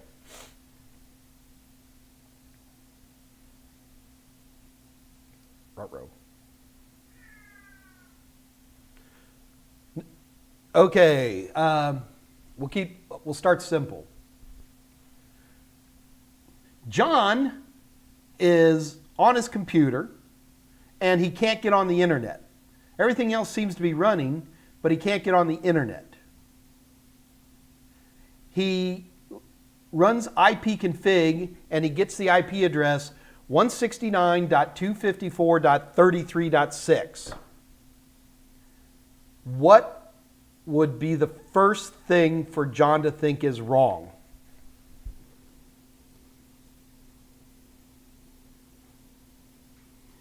Edward Flobel. Well, you know, I asked. Hang on. No. None of you guys are getting it right. Yes, he got an PIPA address, but my question was, what did he think was wrong? And the answer is, I'm going to give it to Esther Endrili. I can't read. I need better glasses. Esther, it's a DHCP. What is wrong? What's the first thing? I'm going to give it to Esther. Esther, you win a choice of either an A+, Net+, or Security Plus book. I almost gave it to Brendan S. as DHCP is down, but I'm just going to say DHCP. Esther, here's how you get your book. You need to contact Kathy Y. at TotalSem.com and tell her what book you want. And Esther, I hope you live in the United States or Canada. Usually the EU, we can at least get you a Kindle book. So we'll, congratulations to Esther. Well, wait, we're going to do it again. Let's have another competition for another book. What would be fun? Ooh, I got a good one. I got a really good one. Hang on. We kind of talked about this.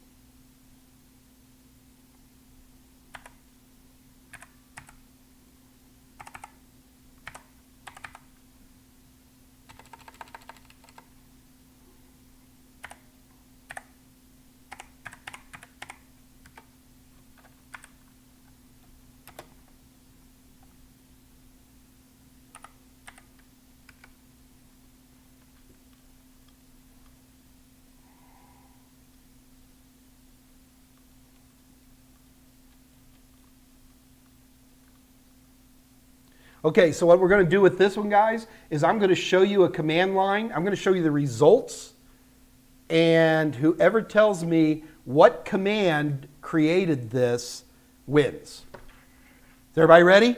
All right, here we go. Let's do this, because I'm going to do another one. All right, get ready. Everybody's hands on the keyboard. Which Windows command line command generates this output?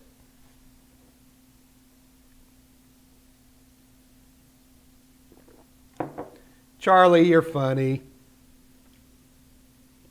Ooh, Charlie was just going for speed.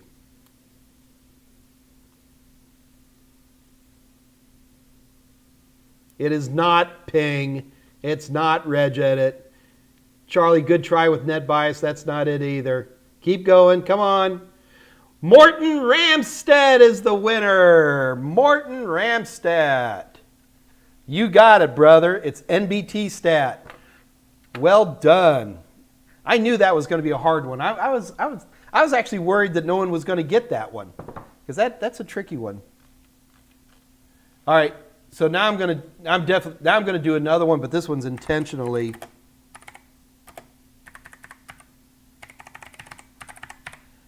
Whoops. I was typing on my software studio. Okay, ready? Here comes the next one.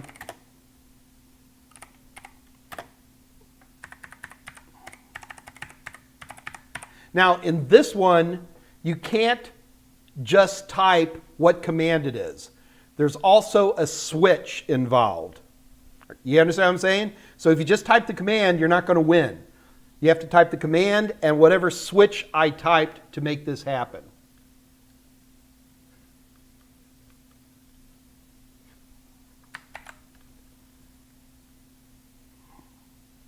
You guys ready? Okay, you remember, you can't just type the command. You also have to type in the switch that makes this happen. I'm doing this in Windows PowerShell. Ready? Here we go.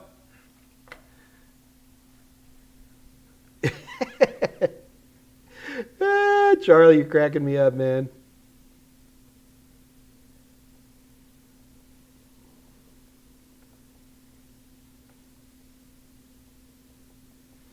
Alan Dugan is not right.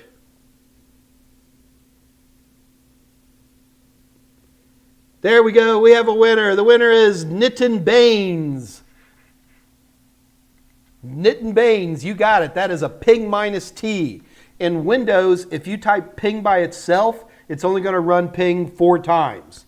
In order for it to keep running and never stop, you type in ping minus T. So Nitin, I hope I'm pronouncing these names right. Nitin, you have won a free book. All you have to do, Nitin, is contact Kathy Yale, Kathy Y at total7.com, and you will get a A+, Net Plus, or Security Plus book. Want to do it again? I thought you did.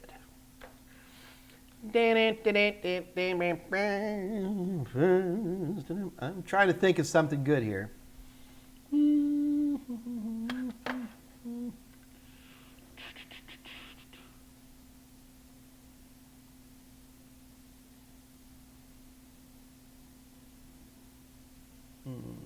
These are boring. Let's do one more command line. You guys ready? Yes, DPT win. Well, as odds, then you're just here for fun. As odds, you're just here for comradeship. You ready? Let's do one more. What would be fun? What would be fun? Ooh, that would be bad. Oh, I got to do this right now. Okay.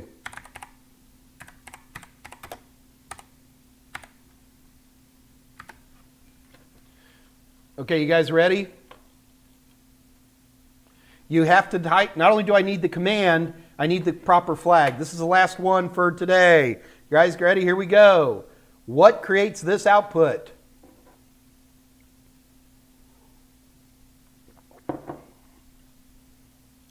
We love having you here around here, Zods. Fun to have you around. Kim.net, not enough information. Ruben. Ruben is the winner. That's a netstat minus N. Nope, it was Jason. I guess you could argue for a netstat minus AN, but you'd have to see. No, it wouldn't be because it's not showing you. It would show you right at the top the listening port. So it could not be netstat minus AN. It is netstat minus N. Wait a minute. Ruben, did you just win already? Am I? All right, well, who cares? Ruben, you're the winner. Where'd you go? I don't want to lose you, man. Ruben with the 2 O's. Ruben Ramalidigim. Try so hard to get these names right. Okay, anyway, guys, it is 4 o'clock. I really do apologize, especially to Andy STL for not doing asymmetric, because you were the one who had asked on Wednesday, and like I tell the IRS every year, I forgot. We had a lot of really great questions. Congratulations, and thank you for wonderful questions here today. It was great to see the old gang. It was also great to see a lot of new faces. Please come back. I mean, the goal of this is for you guys to ask me anything so we can continue to study. I think I've covered everything. It's 4:01. My goodness. All right, so we have congratulations to 3 winners for books.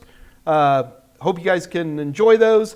And this is Mike. I'm signing off. So until next Monday, when you will see a slightly hungover Mike here, this is your Uncle Mikey saying good night. Good night.